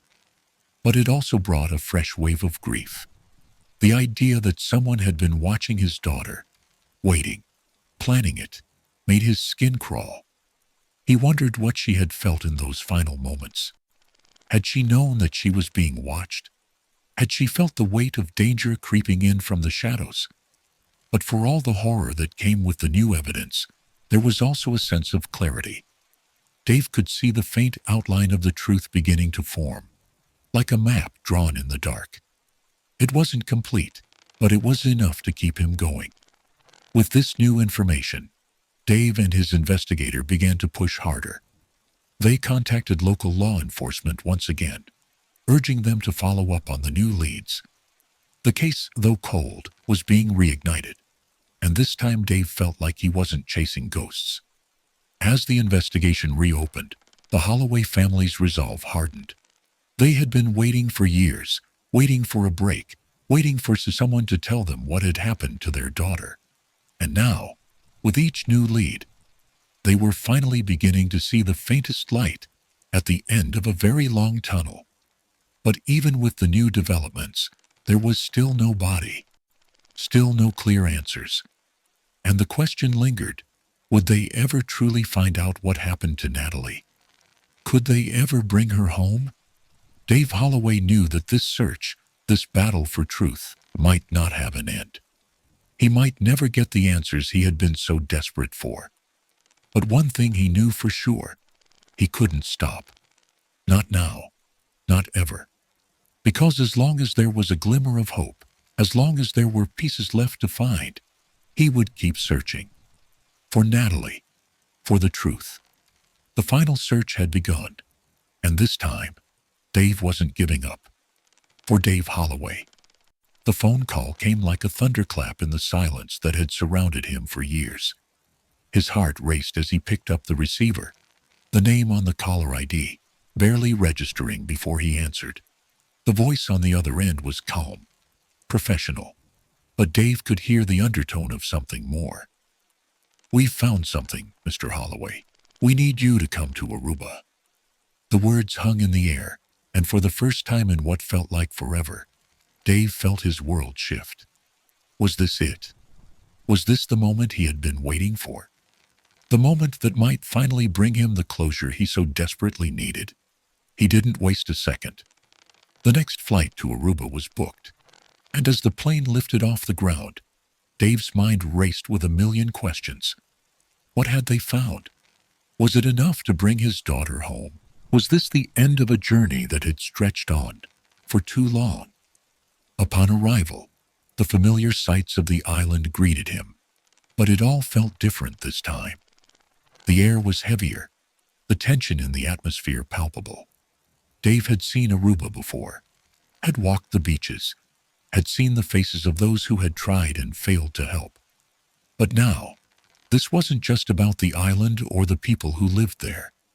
This was about Natalie, about finding the truth, about finally bringing her back. The authorities led Dave to the site where the search had been centered.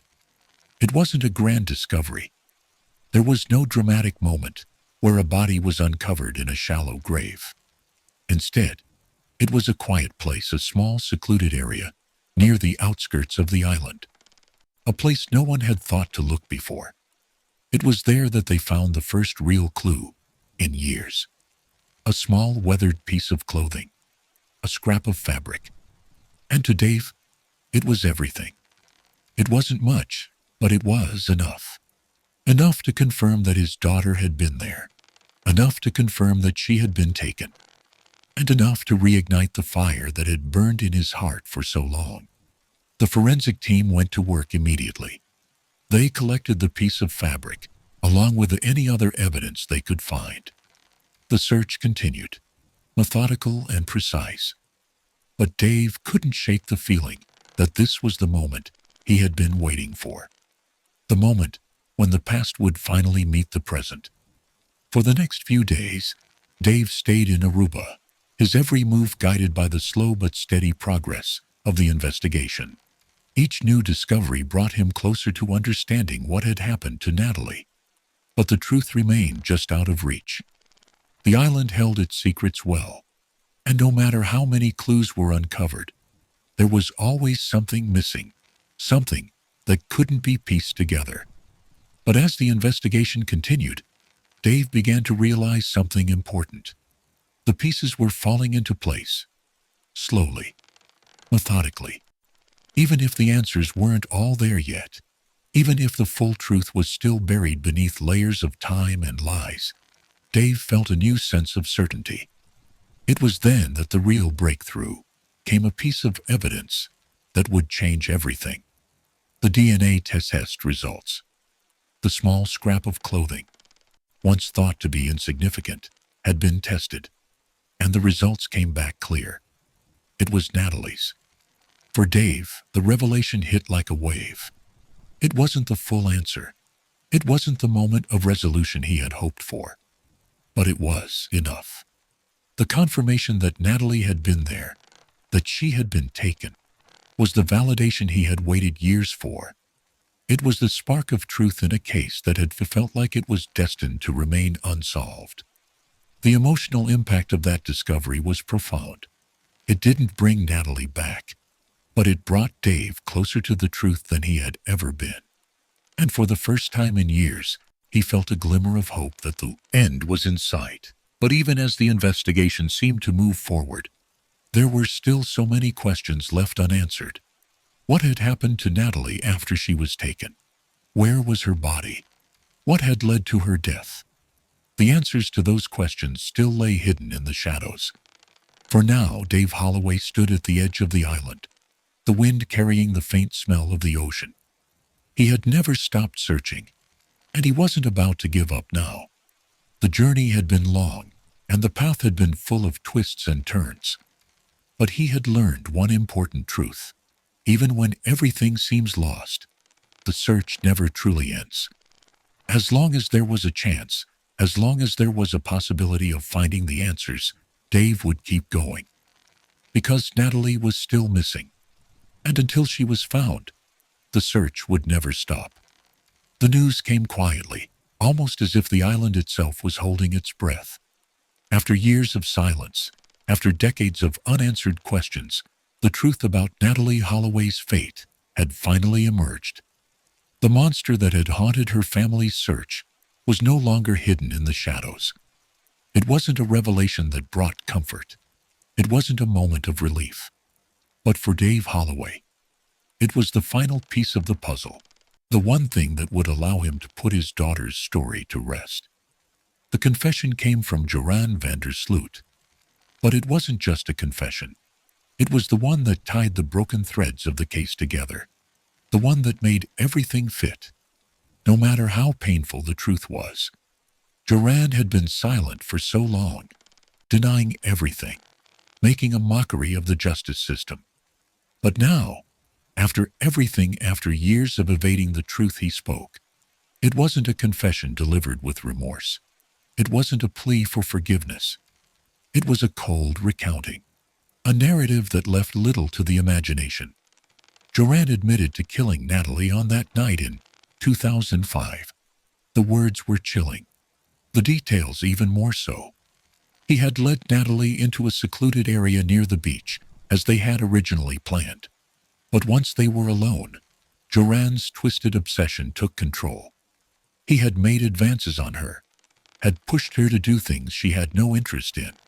And when she had rejected him, something inside him snapped. He couldn't control his rage, the simmering jealousy that had been building for months. His desire to have Natalie, to possess her, even in death, drove him to inflict harm. According to his confession, Joran had assaulted Natalie, and in a fit of violent anger, he had strangled her. When it was over, He left her body where it lay, hidden from view, out of reach of the authorities, knowing that her family would spend years searching for answers that were right in front of them all along. But Joranne's story wasn't the end. The truth about what happened to Natalie's body was even more horrifying. Joranne had disposed of her remains, taking them to a remote area where they were discarded in a place no one would ever think to search. The details of where her body was hidden remained unclear. But one thing was certain: Natalie was never going to come home. The confession, though long awaited, didn't provide the catharsis that Dave had hoped for. The pain of knowing what had truly happened, the finality of it, was a burden he hadn't been prepared for. But in that moment, there was a flicker of peace, a peace that only came from knowing the truth, no matter how ugly it was. For Dave, this was the end of the long search. His daughter was gone, and while justice had been served, there was no victory to celebrate. There was only the quiet acknowledgement that the island that had stolen his daughter from him had also given him the one thing he had wanted most: the truth. As the investigation closed, Dave Holloway stood on the shores of Aruba one final time. The wind tugged at his jacket, but the air didn't feel the same as it had all those years ago. The sea, once a place of mystery and hope, now seemed like a cold, indifferent expanse. But in the distance, he saw something different. A new horizon, a new beginning. The sun was setting, casting its golden light across the water, and for the first time in a long time, Dave felt the weight of the search lift off his shoulders. The truth, in all its darkness, had finally been revealed. He would never stop grieving for Natalie, never stop missing her. But now, he could begin to heal.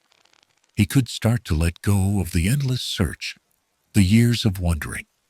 She would never come back. But at least for the first time in a decade, Dave Holloway knew what had happened to his daughter. And that, he realized, was all he could ever ask for. The truth had been laid bare. The haunting shadow that had followed Natalie's family for so many years, that quiet presence that whispered in their ears every time they searched, every time they looked into the faces of the suspects, had finally revealed itself.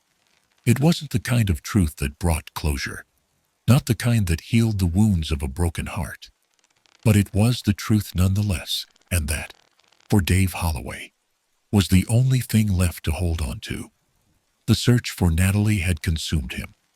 For years it had been all he thought about: the faces of strangers who couldn't help, the media's constant barrage of questions and speculation, the feeling that something, somewhere, was slipping through his fingers. The guilt had been constant, gnawing at him, making every breath feel like a struggle.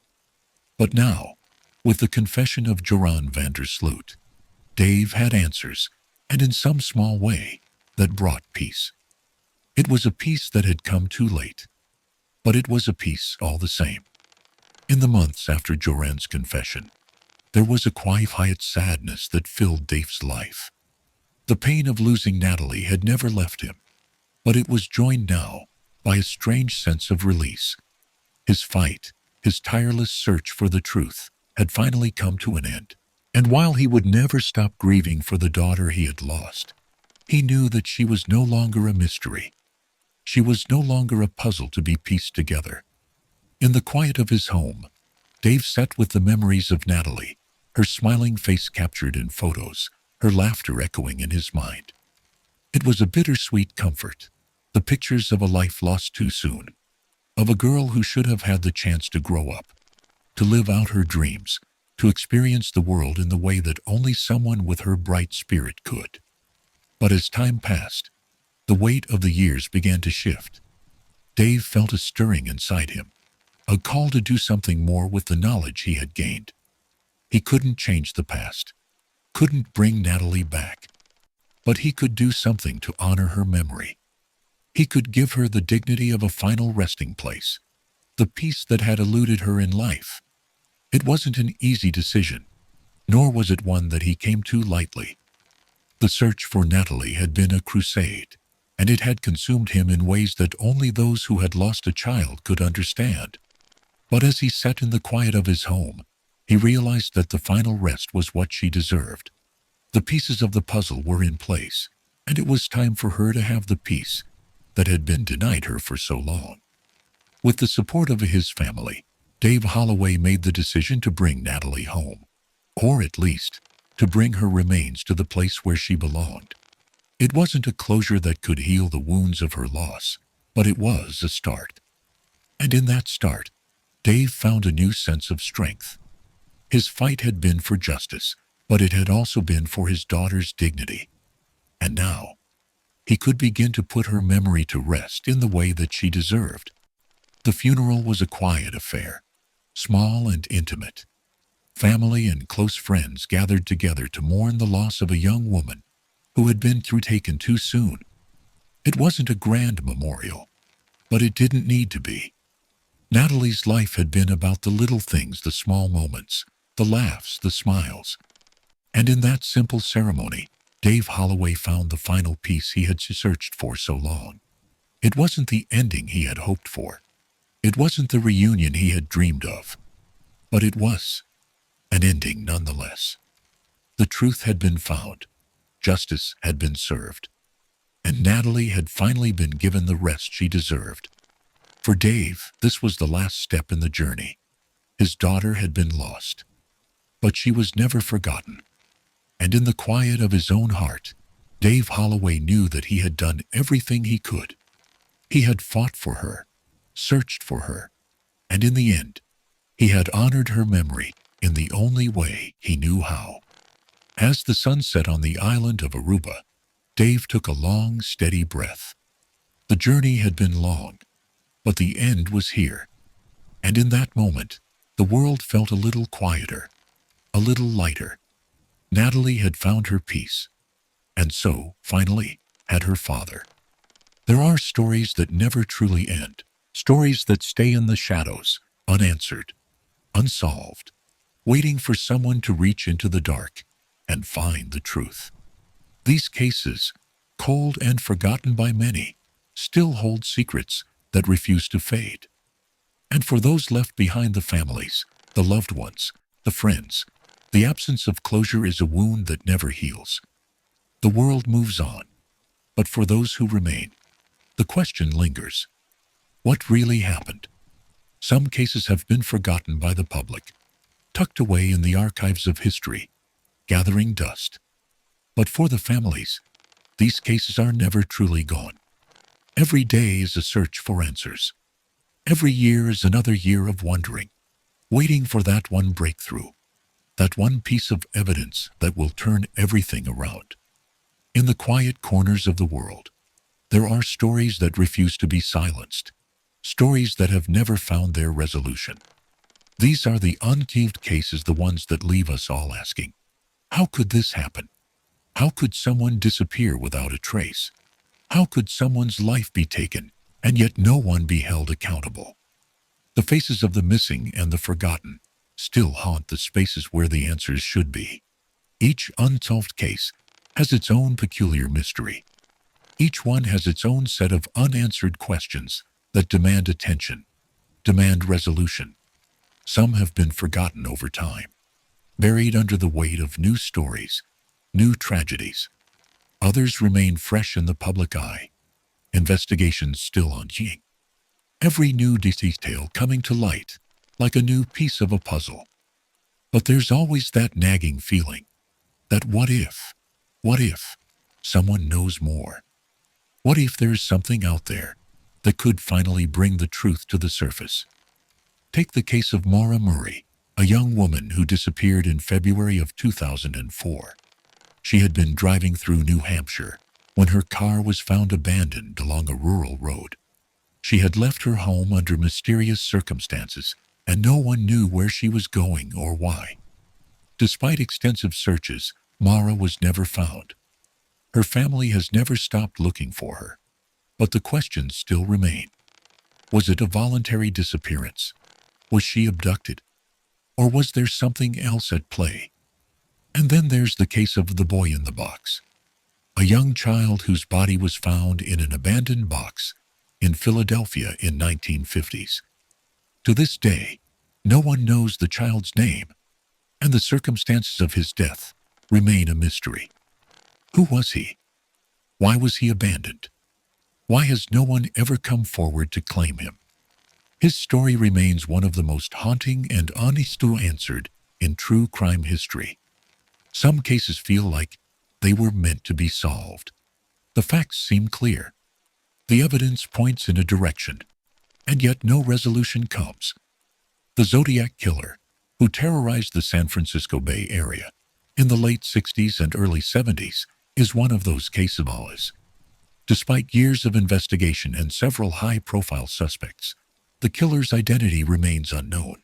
His cryptic letters taunting the police and the media have left behind a legacy of fear and frustration that has never been fully erased. The killer's name still echoes in the streets of California, waiting for someone to uncover the truth. And then there's Tara Calico, a young woman who vanished in 1988 while riding her bike near her home in New Mexico. She was last seen by her mother, and the only clue that remained was a disturbing photograph showing a young woman tied up, believed to be Tara, and a man in the background. Despite numerous theories, sightings, and investigations, Tara was never found. The case remains one of the most haunting missing persons stories in the country. Each of these cases, though separated by time and place, share one thing in common. They are stories that refuse to die. They are the unanswered questions that linger in the minds of those who care enough to listen. They are the mysteries that never fade, even when the world moves on. The families of these victims continue to search for the truth, hoping for that one breakthrough that will finally bring their loved ones home, or at least offer the resolution they deserve. But until that happens, these cases will continue to haunt the shadows, reminders of a world where justice is still elusive and the unknown is far too close.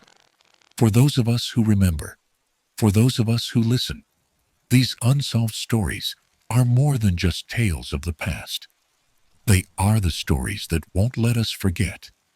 They are the ones that stay with us, haunting us, making us wonder, what happened? And as long as the questions remain, so too will the search for answers. The truth, though buried, will continue to call out from the darkness, waiting for someone to hear. The world is full of mysteries, some simple, some complex, and others so perplexing that they refuse to leave the minds of those who hear them. The unsolved cases linger in the background, never fully fading, always waiting for that one person, that one piece of evidence that can put the puzzle together. And sometimes, the missing pieces lie just beneath the surface, hidden from view, waiting to be found. Take the disappearance of Heather Teague, for example. In August of 1995, Heather was sunbathing on a secluded beach in Kentucky when she vanished without a trace. Her towel was left behind, along with her belongings, but she was gone. The last person known to have seen her was a man who had approached her on the beach. But after that, no one knew where she had gone. There were theories, and there were suspects. But Heather's case remains unsolved. Some believe she was abducted by the man she had spoken to, while others think there may be a more sinister reason for her disappearance. But whatever happened, Heather's story is still shrouded in mystery, and her family is left with only the unanswered question, where is she? Then there is the case of the disappearance of Brian Schaffer, a young man who vanished in March of 2006 while out with friends at a bar in Columbus, Ohio. The last time anyone saw Brian, he was leaving the bar, but security footage showed him walking into a back exit that led to a stairwell, where he was never seen again. Despite extensive searches and the review of the footage, no one knows what happened to Brian that night. Was he taken? Did he leave on his own? Was there something he didn't want anyone to know? The truth remains just out of reach, as the missing pieces of Brian's case remain scattered across Cayenne space. The disappearance of Elisa Lam is another case that has left the world haunted and searching for answers. In February of 2013, Elisa Lam, a 21-year-old student from Vancouver, Canada, checked into the Cecil Hotel in Los Angeles. Just days later, her body was found in one of the hotel's water tanks. The eerie footage of Elisa in the elevator acting oddly, pressing buttons, and appearing to speak to someone who wasn't there only deepened the mystery. Was it a tragic accident, a mental health crisis gone wrong? Or was there something more sinister behind her death? Elisa's case continues to intrigue and terrify, and still, the missing pieces of her story refuse to fit together. In the case of Maura Murray, a young woman who disappeared after a car crash in New Hampshire in 2004, the truth remains elusive. Maura had been a student at the University of Massachusetts when she left campus under mysterious circumstances, driving alone to a remote area of New Hampshire. After crashing her car into a snowbank, she was seen walking away from the scene, and then nothing. There were no footprints leading anywhere, no sign of struggle. Maura's case has baffled investigators for years, with theories ranging from foul play to voluntary disappearance. The lack of answers, the lack of closure, has left her family desperate for the truth. But with each passing year, the pieces of the puzzle grow harder to find. One of the most chilling unsolved cases is that of the Villisca Axe murders, which took place in Villisca, Iowa, in 1912. On the night of June 10, 6 members of the Moore family, along with 2 young house guests, were brutally murdered in their sleep with an axe. Despite numerous investigations, suspects, and theories, including the possibility that the killer was a traveling preacher, the murders remain unsolved. Over 100 years later, the haunting question remains: who killed the Moore family and why? The mystery of the Black Dahlia also continues to haunt those who study true crime. In 1947, Elizabeth Short, a young woman known as the Black Dahlia, was found murdered and mutilated in Los Angeles. Her body was severed in half, and her face had been cut into a gruesome smile. Despite countless theories, suspects, and even confessions, the identity of her killer has never been definitively determined. The crime has gone down in history as one of Hollywood's most infamous unsolved cases, and the missing pieces of Elizabeth Short's life and death have never been fully uncovered. Then there's the West Memphis 3 case.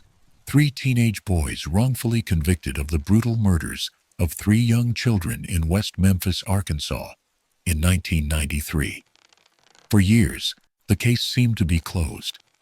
But then, in 2007, new DNA evidence led to the release of the 3 men, and the true killer's identity remains a mystery to this day. The question of who really killed the children has remained unanswered, and the pieces of the case are scattered across a tangled web of legal battles, false confessions, and accusations. Each of these cases, and countless others, are marked by a single common thread. The pieces are missing. The questions remain, and the answers seem just out of reach.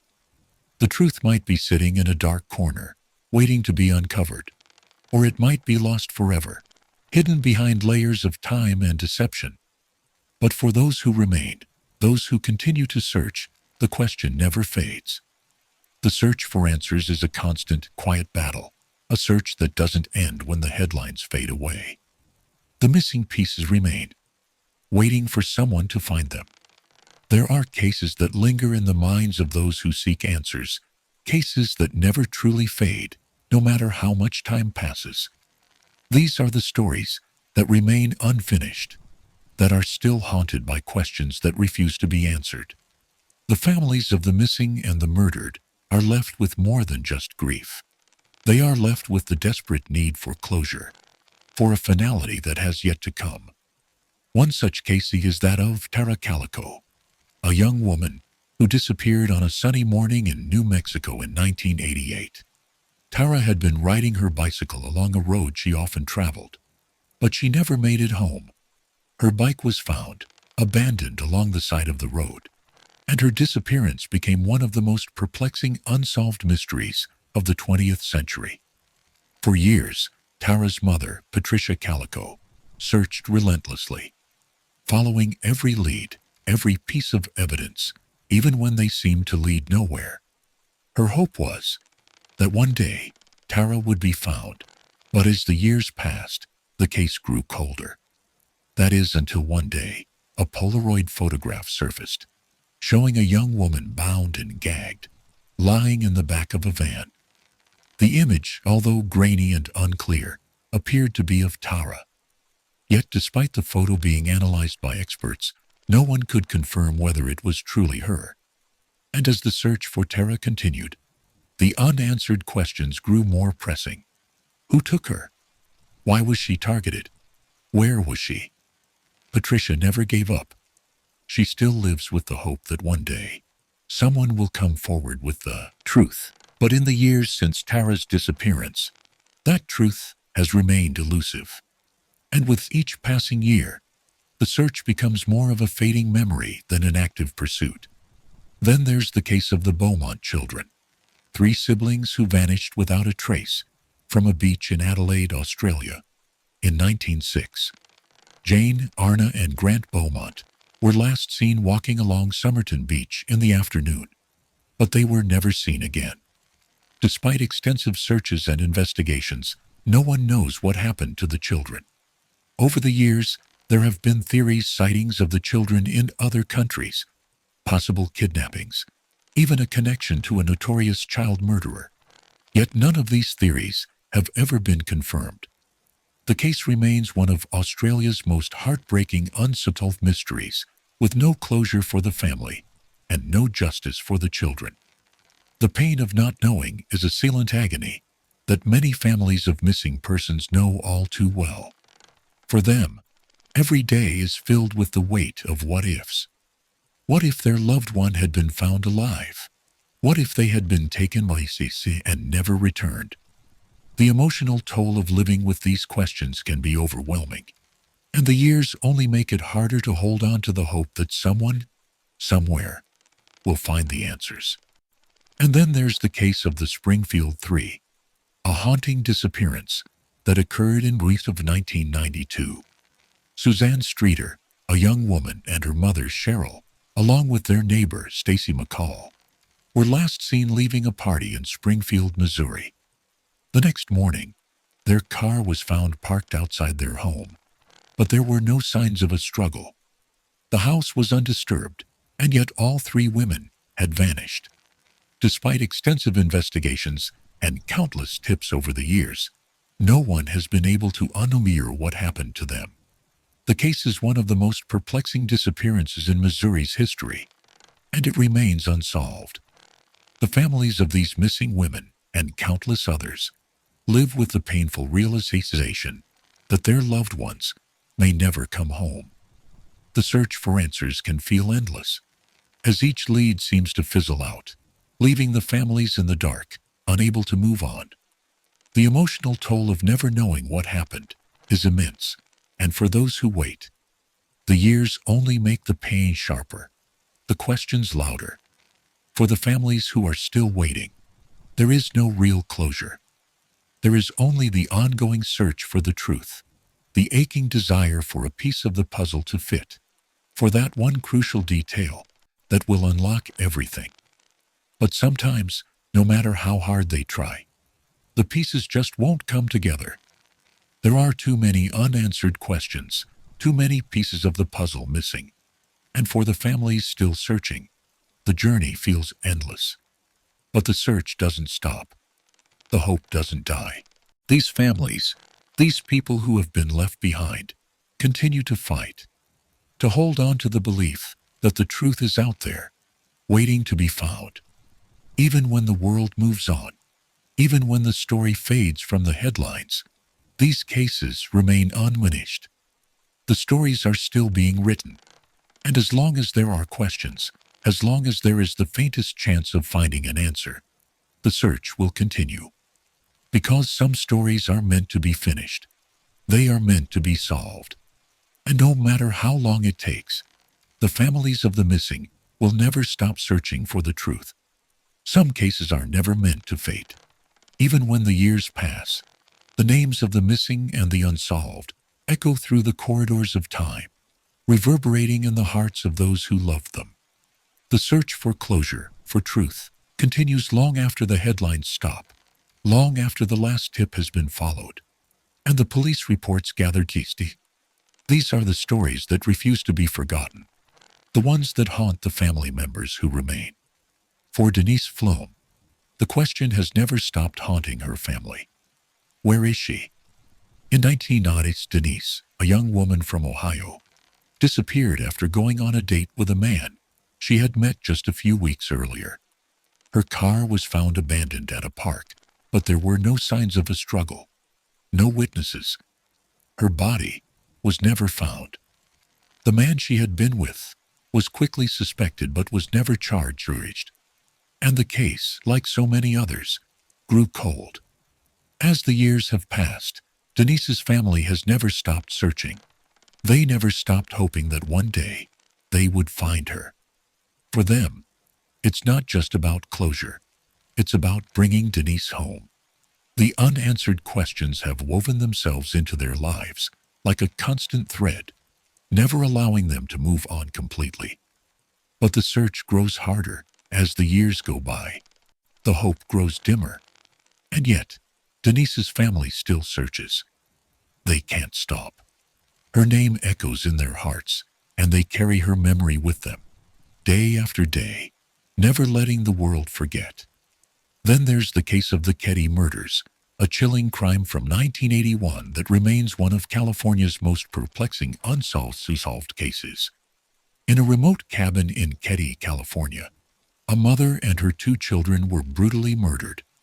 A 4th victim, a teenage friend of one of the children, was also killed.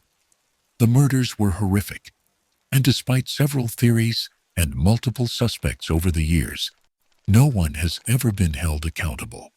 The case has been revived and reopened several times, but the truth remains just out of reach. For the families of the victims, the years have not made it easier. They have only amplified the pain of not knowing. The lingering question of who did this has never left their minds. The echoes of the crime still hang in the air, as if the murders are still happening, still unsolved, still waiting for someone to come forward with the truth. The disappearance of Asha Degree is another case that continues to haunt the past.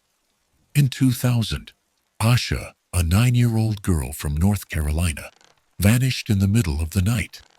Her parents, hearing her footsteps, rushed to her room to find her gone. A search was launched, but despite extensive efforts, no trace of Asha was found for years. Then, in 2001, her backpack was discovered on a nearby highway, but still, there were no answers. Theories have surfaced over the years, suggesting everything from abduction to a runaway scenario. But no one knows for certain. The family still holds on to the hope that Asha will be found one day. But the years have only made the mystery more painful. Asha's parents, like so many others, are left wondering what happened to their child, and why no one has come forward with information. And there are those cases that, despite being solved, never seem to end. The case of the Black Dahlia, Elizabeth Short, is a tragic example. Found in Los Angeles in 1947, Elizabeth Short's mutilated body became one of the most famous unsolved crimes in U.S. history. The investigation into her death has gone through countless theories, each one as gruesome as the next. There have been many suspects over the years, from local criminals to Hollywood elite, but the true identity of her killer has never been confirmed. In the years since, Elizabeth Short has become a figure of both fascination and sorrow. But for her family, the pain of not knowing who was responsible has never truly faded. The case has become part of the fabric of Los Angeles history. But for those who loved Elizabeth, the final piece of the puzzle remains elusive. The unresolved cases, The missing persons, the unsolved crimes, they remain with us long after the headlines are forgotten. They stay in the shadows, in the hearts of those who loved the victims, in the minds of those who seek justice, and in the questions that refuse to go away. For the families of the missing, these cases are not just about facts and evidence. They are about real lives, about real people who were taken from them, who were never given a voice. The echoes of the past continue to reverberate. And though the world moves forward, there are some stories that will never be forgotten, some faces that will never fade, and some questions that will never stop being asked. The search for truth, for closure, and for peace continues. For those who wait, the story is never truly over. The missing pieces will always remain, but they will never stop being searched for. There's a silence that comes with loss. Not the quiet of peaceful sleep, not the comfort of being alone, but the kind of silence that fills every corner of a home. It's the silence left behind when someone disappears without a trace, when the phone calls stop, and the answers are nowhere to be found. It's the silence that lingers, even years after the event, the one that echoes through the hearts of those left behind. For families of the missing and the murdered, that silence is deafening. It's a void that refuses to be filled. Every day is marked by the absence of the person they loved. Every conversation, every family gathering, every milestone in life is colored by the absence of someone who should have been there. The pain of loss is something they learn to live with, but the absence, the void, is something that can never truly be filled. The search for answers in these cases is not just about uncovering the truth. It's about finding a way to stop the silence from swallowing them whole. For Dave Holloway, the father of Natalie Holloway, the search was a way to fill that void. It was a way to bring his daughter back, even if just in spirit, even if only through the truth. But the silence never truly went away. Even after the confessions, even after the answers, there was still the painful knowledge that the person he had lost would never return. And it wasn't just the absence of Natalie's presence. It was the absence of the truth. How many pieces of the puzzle were still missing? How many more secrets were out there, still waiting to be uncovered? Dave's fight for answers had always been about more than justice. It was about peace. But as the years went on, he began to realize that peace wasn't something that could be given to him. It was something he had to carve out of the void, one painful piece at a time. For Patricia Calico, the mother of Tara Calico, the silence was all-consuming. For years she kept searching, kept hoping that one day her daughter would come home. She would wake up to the sound of a phone call, a knock on the door, a message that told her what had happened, where Tara had gone, and why she was taken. But the years passed without answers, and with each passing day, the silence grew louder. And still, Patricia kept fighting. The psychological toll of not knowing is something that can never truly be understood unless you've lived it. The endless what-ifs, the endless searching, they create a weight that settles on your chest and doesn't lift. Some days, it's harder to breathe. Other days, it's easier to pretend that the silence doesn't exist. But for those still looking, it's always there. A void that can never be filled by time, by closure, or by justice. For Elizabeth Short, the victim of the infamous Black Dahlia murder, the story was different. She never had the chance to fight for answers. But her family, those who loved her, have spent years in the quiet shadows of the case, still asking questions, still searching for the truth. The emotional toll of being connected to such a high-profile case, with so many twists and turns, so many false leads, must have been immeasurable. But in the silence of not knowing, Elizabeth's family too has been left with an empty space, a silent void where their loved one should have been. And it's not just the families of the missing that feel the weight of the void. It's the investigators, the journalists, the police officers, the private citizens who take it upon themselves to look into the cold cases. to ask the questions that no one else is asking. They carry the burden of responsibility, of knowing that there's a piece of truth just out of reach, a missing piece that could provide closure but has yet to be found. The psychological strain of these unsolved cases wears down even the most determined. They spend their days chasing fragments of evidence, following every lead, only to find themselves back at square one. The families of the missing, the public, the authorities, they all carry this shared burden, this relentless pursuit for the truth.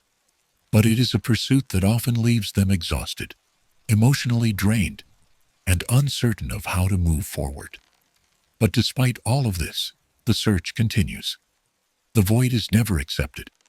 The silence never becomes a comfortable companion. Because when you love someone who is lost, when you fight for answers that never seem to come, the quiet is unbearable. It is the thing that makes every day harder, every thought darker. And it is the thing that pushes the searchers forward, even when there's nothing left to search. For every unsolved case, there's a family waiting for answers. For every missing person, there's a hole in someone's heart, a space where their loved one should have been. And as long as the questions remain, as long as the silence hangs heavy in the air, there will be those who fight to fill the void, to chase the missing pieces, to ensure that the stories are never forgotten. Because in the end, it's not just about solving the case. It's about filling the silence, breaking the quiet, and allowing the voices of those who were lost to finally be heard. Some wounds never fully heal. They become a part of you, woven into the fabric of your life. And while time you might still feel the sharpest edges, the pain remains a constant presence.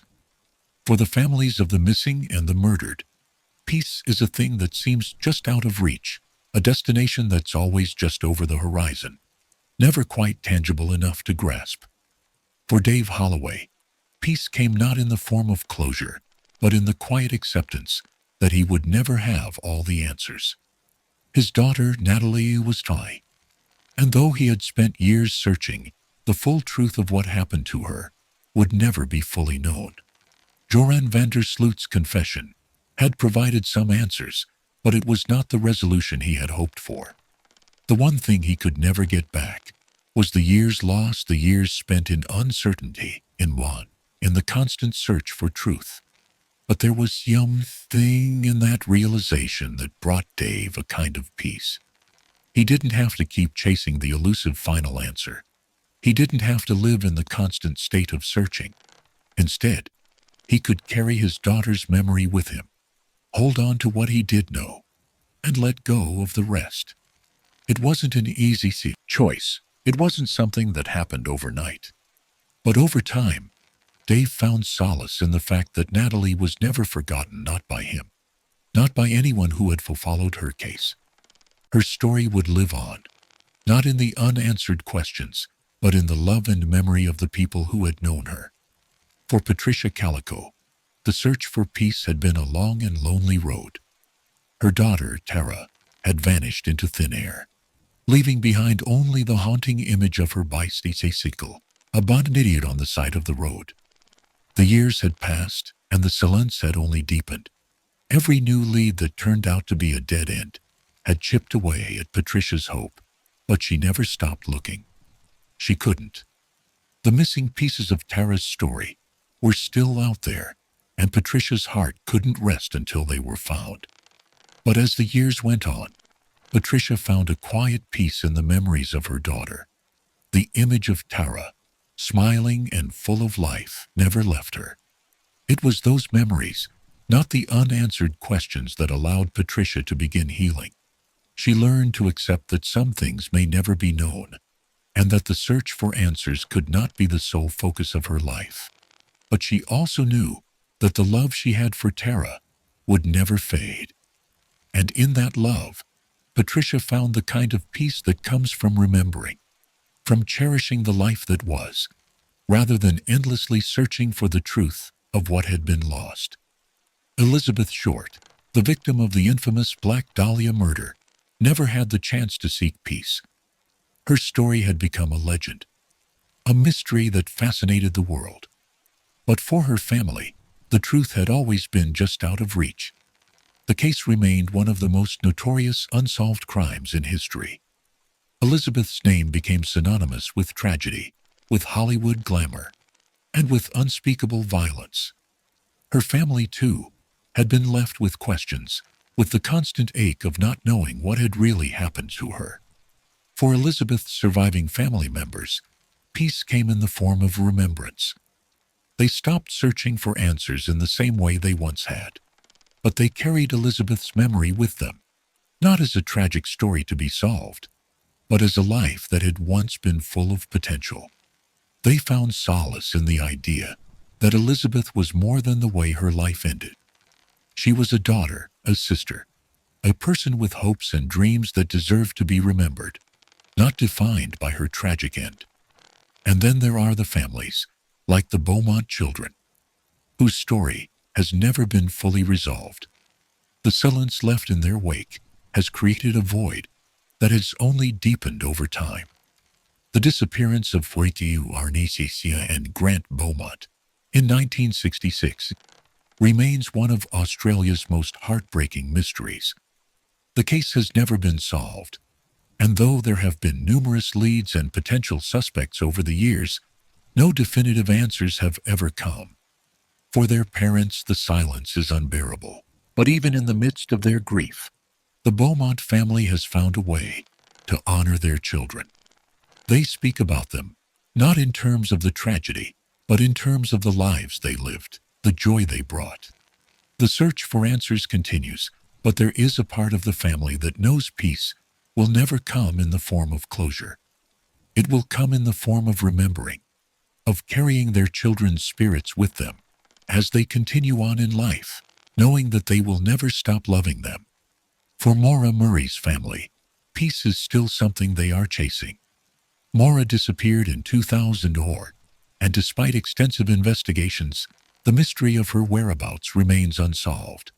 But her family continues to hold on to hope, even as the years pass, and the search seems to grow colder.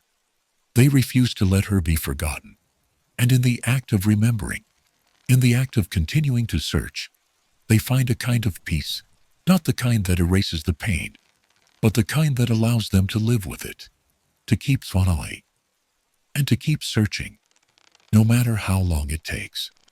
For those left behind, peace is not a destination. It is not something that can be found in a moment, in an answer, or in a resolution. It is a journey, a process, a quiet understanding that the answers may never come, but that life must continue anyway.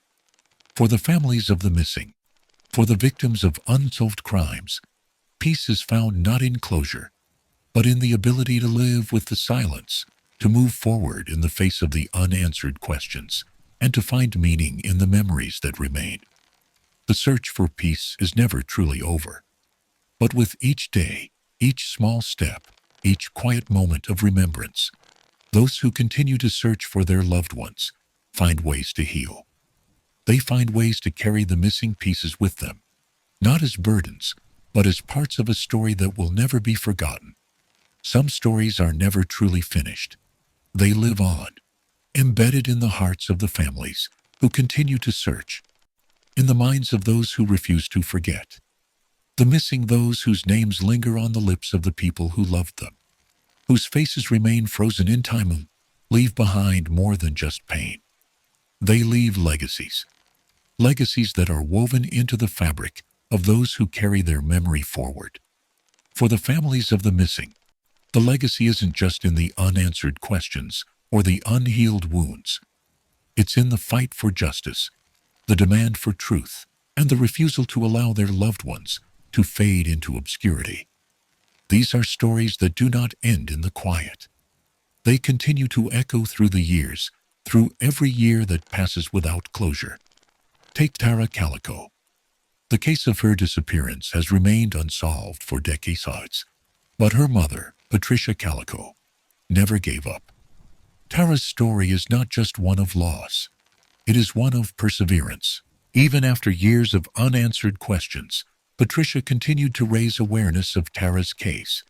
keeping her memory alive in the hopes that someone, somewhere, would remember. Through Patricia's tireless efforts, Tara's name has remained in the public eye, and the search for answers continues. Tara's legacy is one of love, one of a mother's unbreakable bond with her child. And even in the absence of answers, Tara is never forgotten. Then there's the Beaumont children. Jane, Arna, and Grant Beaumont's disappearance remains one of Australia's most enduring unsolved mysteries. But the legacy of their story is not just in the lingering questions, it is in the impact they've had on the search for missing children across the country. Their case led to significant changes in how missing persons cases are handled, and has been a catalyst for reforms in police procedures. The legacy of the Beaumont children lives on in the policies and practices that ensure no other child is forgotten the way they were. Their story is a reminder of the importance of vigilance, of never stopping until every possible lead has been pursued, every stone turned. The legacy of Maura Murray is equally powerful. While her case remains unsolved, the search for Maura has sparked countless investigations, documentaries, and discussions about missing persons. Maura's family has not only continued to seek answers, but they have also raised awareness about the risks faced by young women who vanish under suspicious circumstances. They've used their pain to fuel a greater conversation about safety, about mental health, and about the need for communities to pay attention to the missing, especially when they are vulnerable. Maura's legacy is one of advocacy, one of ensuring that other families don't have to experience the same heartache. Elizabeth Short, the Black Dahlia, may not have a family that can speak out for her, but her legacy endures in the world's fascination with her case. The mystery surrounding her murder continues to captivate people, but it also serves as a stark reminder of the violence that can be hidden beneath the surface of seemingly perfect lives. Her story has been a catalyst for conversation about the treatment of women, about the dangers they face, and the lengths to which people will go to cover up the truth. Elizabeth's legacy is a reminder to never stop questioning, to never stop investigating, because even after all these years, the truth remains elusive and justice has yet to be served. For Dave Holloway, the father of Natalie Holloway, the legacy of his daughter's disappearance has shaped his life in ways that no one could ever understand. The search for Natalie has spurred advocacy for missing persons cases, and Dave's commitment to keeping his daughter's story alive has turned into a movement. He has spoken out about the flaws in the investigation, about the toll that such a traumatic event takes on a family, and about the importance of never giving up. The legacy of Natalie Holloway is one of persistence, of pushing for justice even when the path seems endless. Dave's fight for justice didn't just change his life. It changed the way missing persons cases are handled in some places. His advocacy for improved investigations, for better communication between agencies, and for the emotional toll on families of the missing is a testament to Natalie's legacy. Though she is gone, her name remains a call for action, a symbol of the fight for closure that every family deserves. The legacies of the lost are not just about what they were, they are about what they leave behind. Every family, every loved one, every person who has been impacted by these unsolved cases carries the story forward. They ensure that their names are never forgotten, that the fight for answers never ends. Even in the silence, even in the void, their legacies endure. The missing are not truly gone. They live on in the stories we tell, in the searches we continue, and in the hearts of those who loved them. Their legacies are written not in the answers we find, but in the fight to seek the truth. They are not finished stories. They are unfinished legacies that demand to be remembered, that demand to be honored, no matter how many years pass. The search for justice never truly ends. Even when the years stretch on and the answers remain elusive, the echoes of those unanswered questions continue to resonate through the hearts of families, investigators, and communities. Justice isn't always about finding the truth in one grand moment. It's about the relentless pursuit of it, the courage to keep searching, to keep questioning, to keep pushing forward, no matter how long it takes. For the families of the missing, the pursuit of justice is a lifelong journey. It's not just about finding the person responsible for a crime. It's about restoring the dignity of the lost, about honoring their memory, about making sure the world knows their story. These are not just cases to be solved. These are people with lives and futures that were stolen too soon. The search for justice is about ensuring their voices are never silenced. Take the case of Heather Teague, whose disappearance in 1995 remains one of the most haunting unsolved mysteries. Despite the passage of time, Heather's family refuses to stop searching for answers. They've endured years of frustration, with no closure, no resolution. But they continue to fight for justice, hoping that one day, the truth will finally come to light. For them, the search isn't just about solving the crime. It's about making sure Heather's life is remembered, and that her case doesn't fade into the background like so many others. Then there's the case of the West Memphis Three. For years, three teenage boys were wrongly convicted of the brutal murders of three young children in West Memphis, Arkansas. The case seemed closed, the families of the accused devastated by the injustice. But the search for justice never stopped. The story of the West Memphis Three became a symbol of the flaws in the criminal justice system, of the dangers of wrongful convictions. And as DNA evidence came to light, the truth slowly began to emerge. The case was reopened, the convictions overturned, and the real perpetrators were never found. Yet, the legacy of the West Memphis Three lives on in the fight for fairness in the justice system, and in the search for the real killer, who remains free. The Zodiac Killer remains one of the most notorious unsolved cases in history.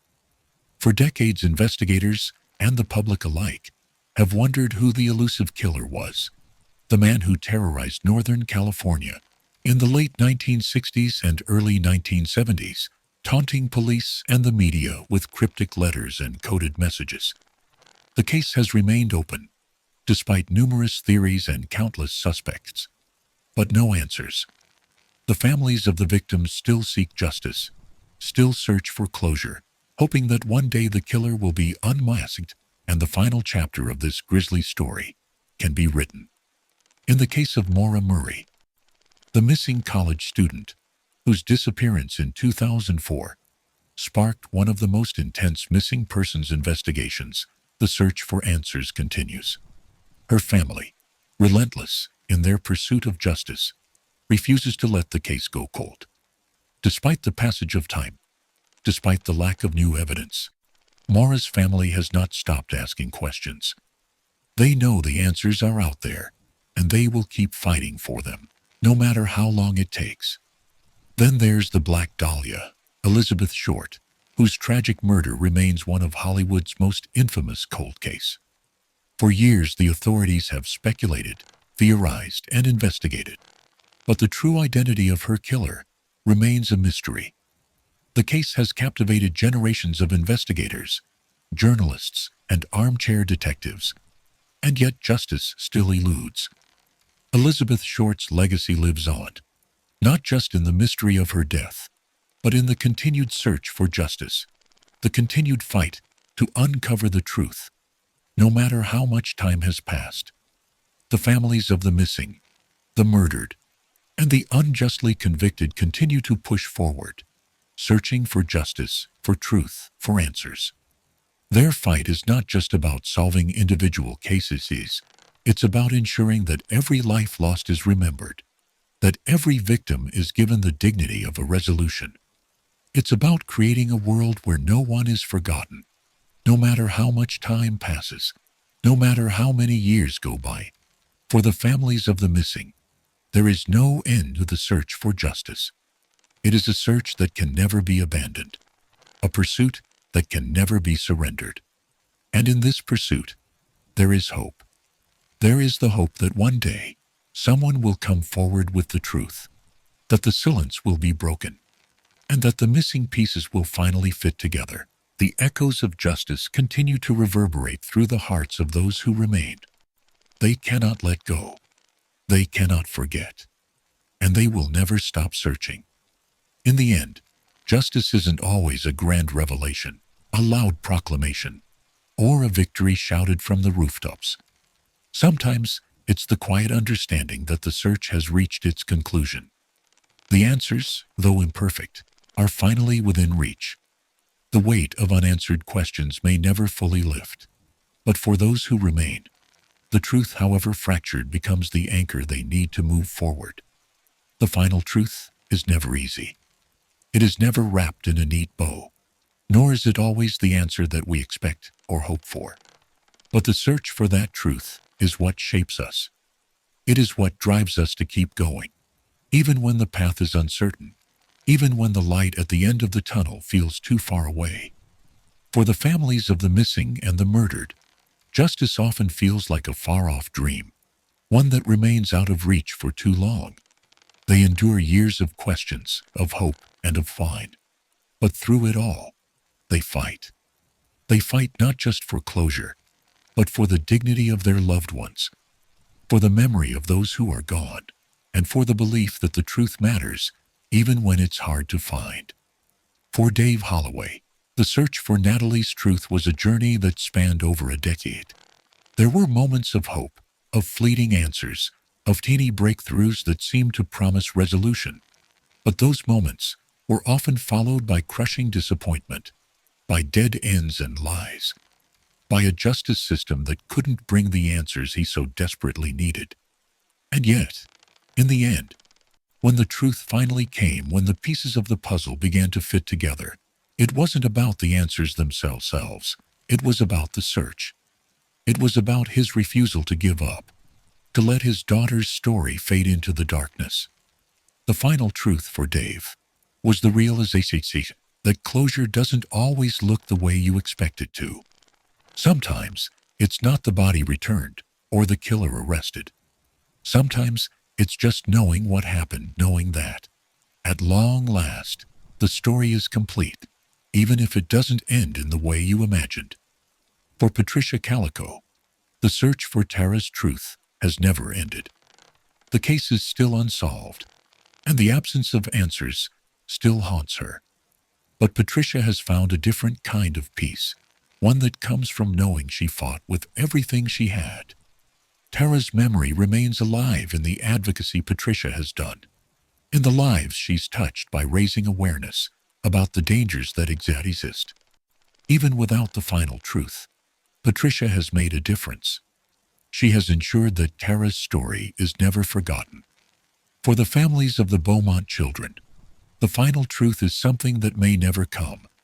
The disappearance of Arna and Grant in 1966 still remains unsolved, and the questions continue to echo in the minds of those who loved them. But even in the absence of answers, there is a form of justice. The impact of their disappearance has influenced the way missing children cases are handled, ensuring that other families don't experience the same heartbreak without support. Their story may be unfinished, but it continues to inspire change. Mara Murray, Elizabeth Short, the Zodiac Killer, the West Memphis Three. Each case carries with it a legacy of the search for truth, a legacy of the unanswered. The missing pieces remain scattered, waiting for someone to find them. But even when the full truth is never known, there is something in the journey that matters. The quest for justice, the refusal to forget, and the enduring love for those who have been lost. These are the things that carry on, that make sure these stories don't fade into the past. The final truth is not just about finding the answers. It's about the journey that leads us to them. It's about the families who keep searching, the investigators who keep asking questions, and the communities that never let go. It's about the belief that every life, no matter how brief, deserves to be remembered, and every story deserves to be told. Justice, in its truest form, is not always an ending. It's a continuation. It's the way we remember those who are lost, the way we ensure they are never forgotten. It's the way we fight to make sure that even in the silence, even in the void, the truth will eventually rise to the surface. The search may be long, and the answers may be incomplete. But as long as the search continues, as long as the stories are told, the truth in all its broken, fragmented, and imperfect beauty will always be there. The final truth may never be the one we expect, but it will always be the one we need.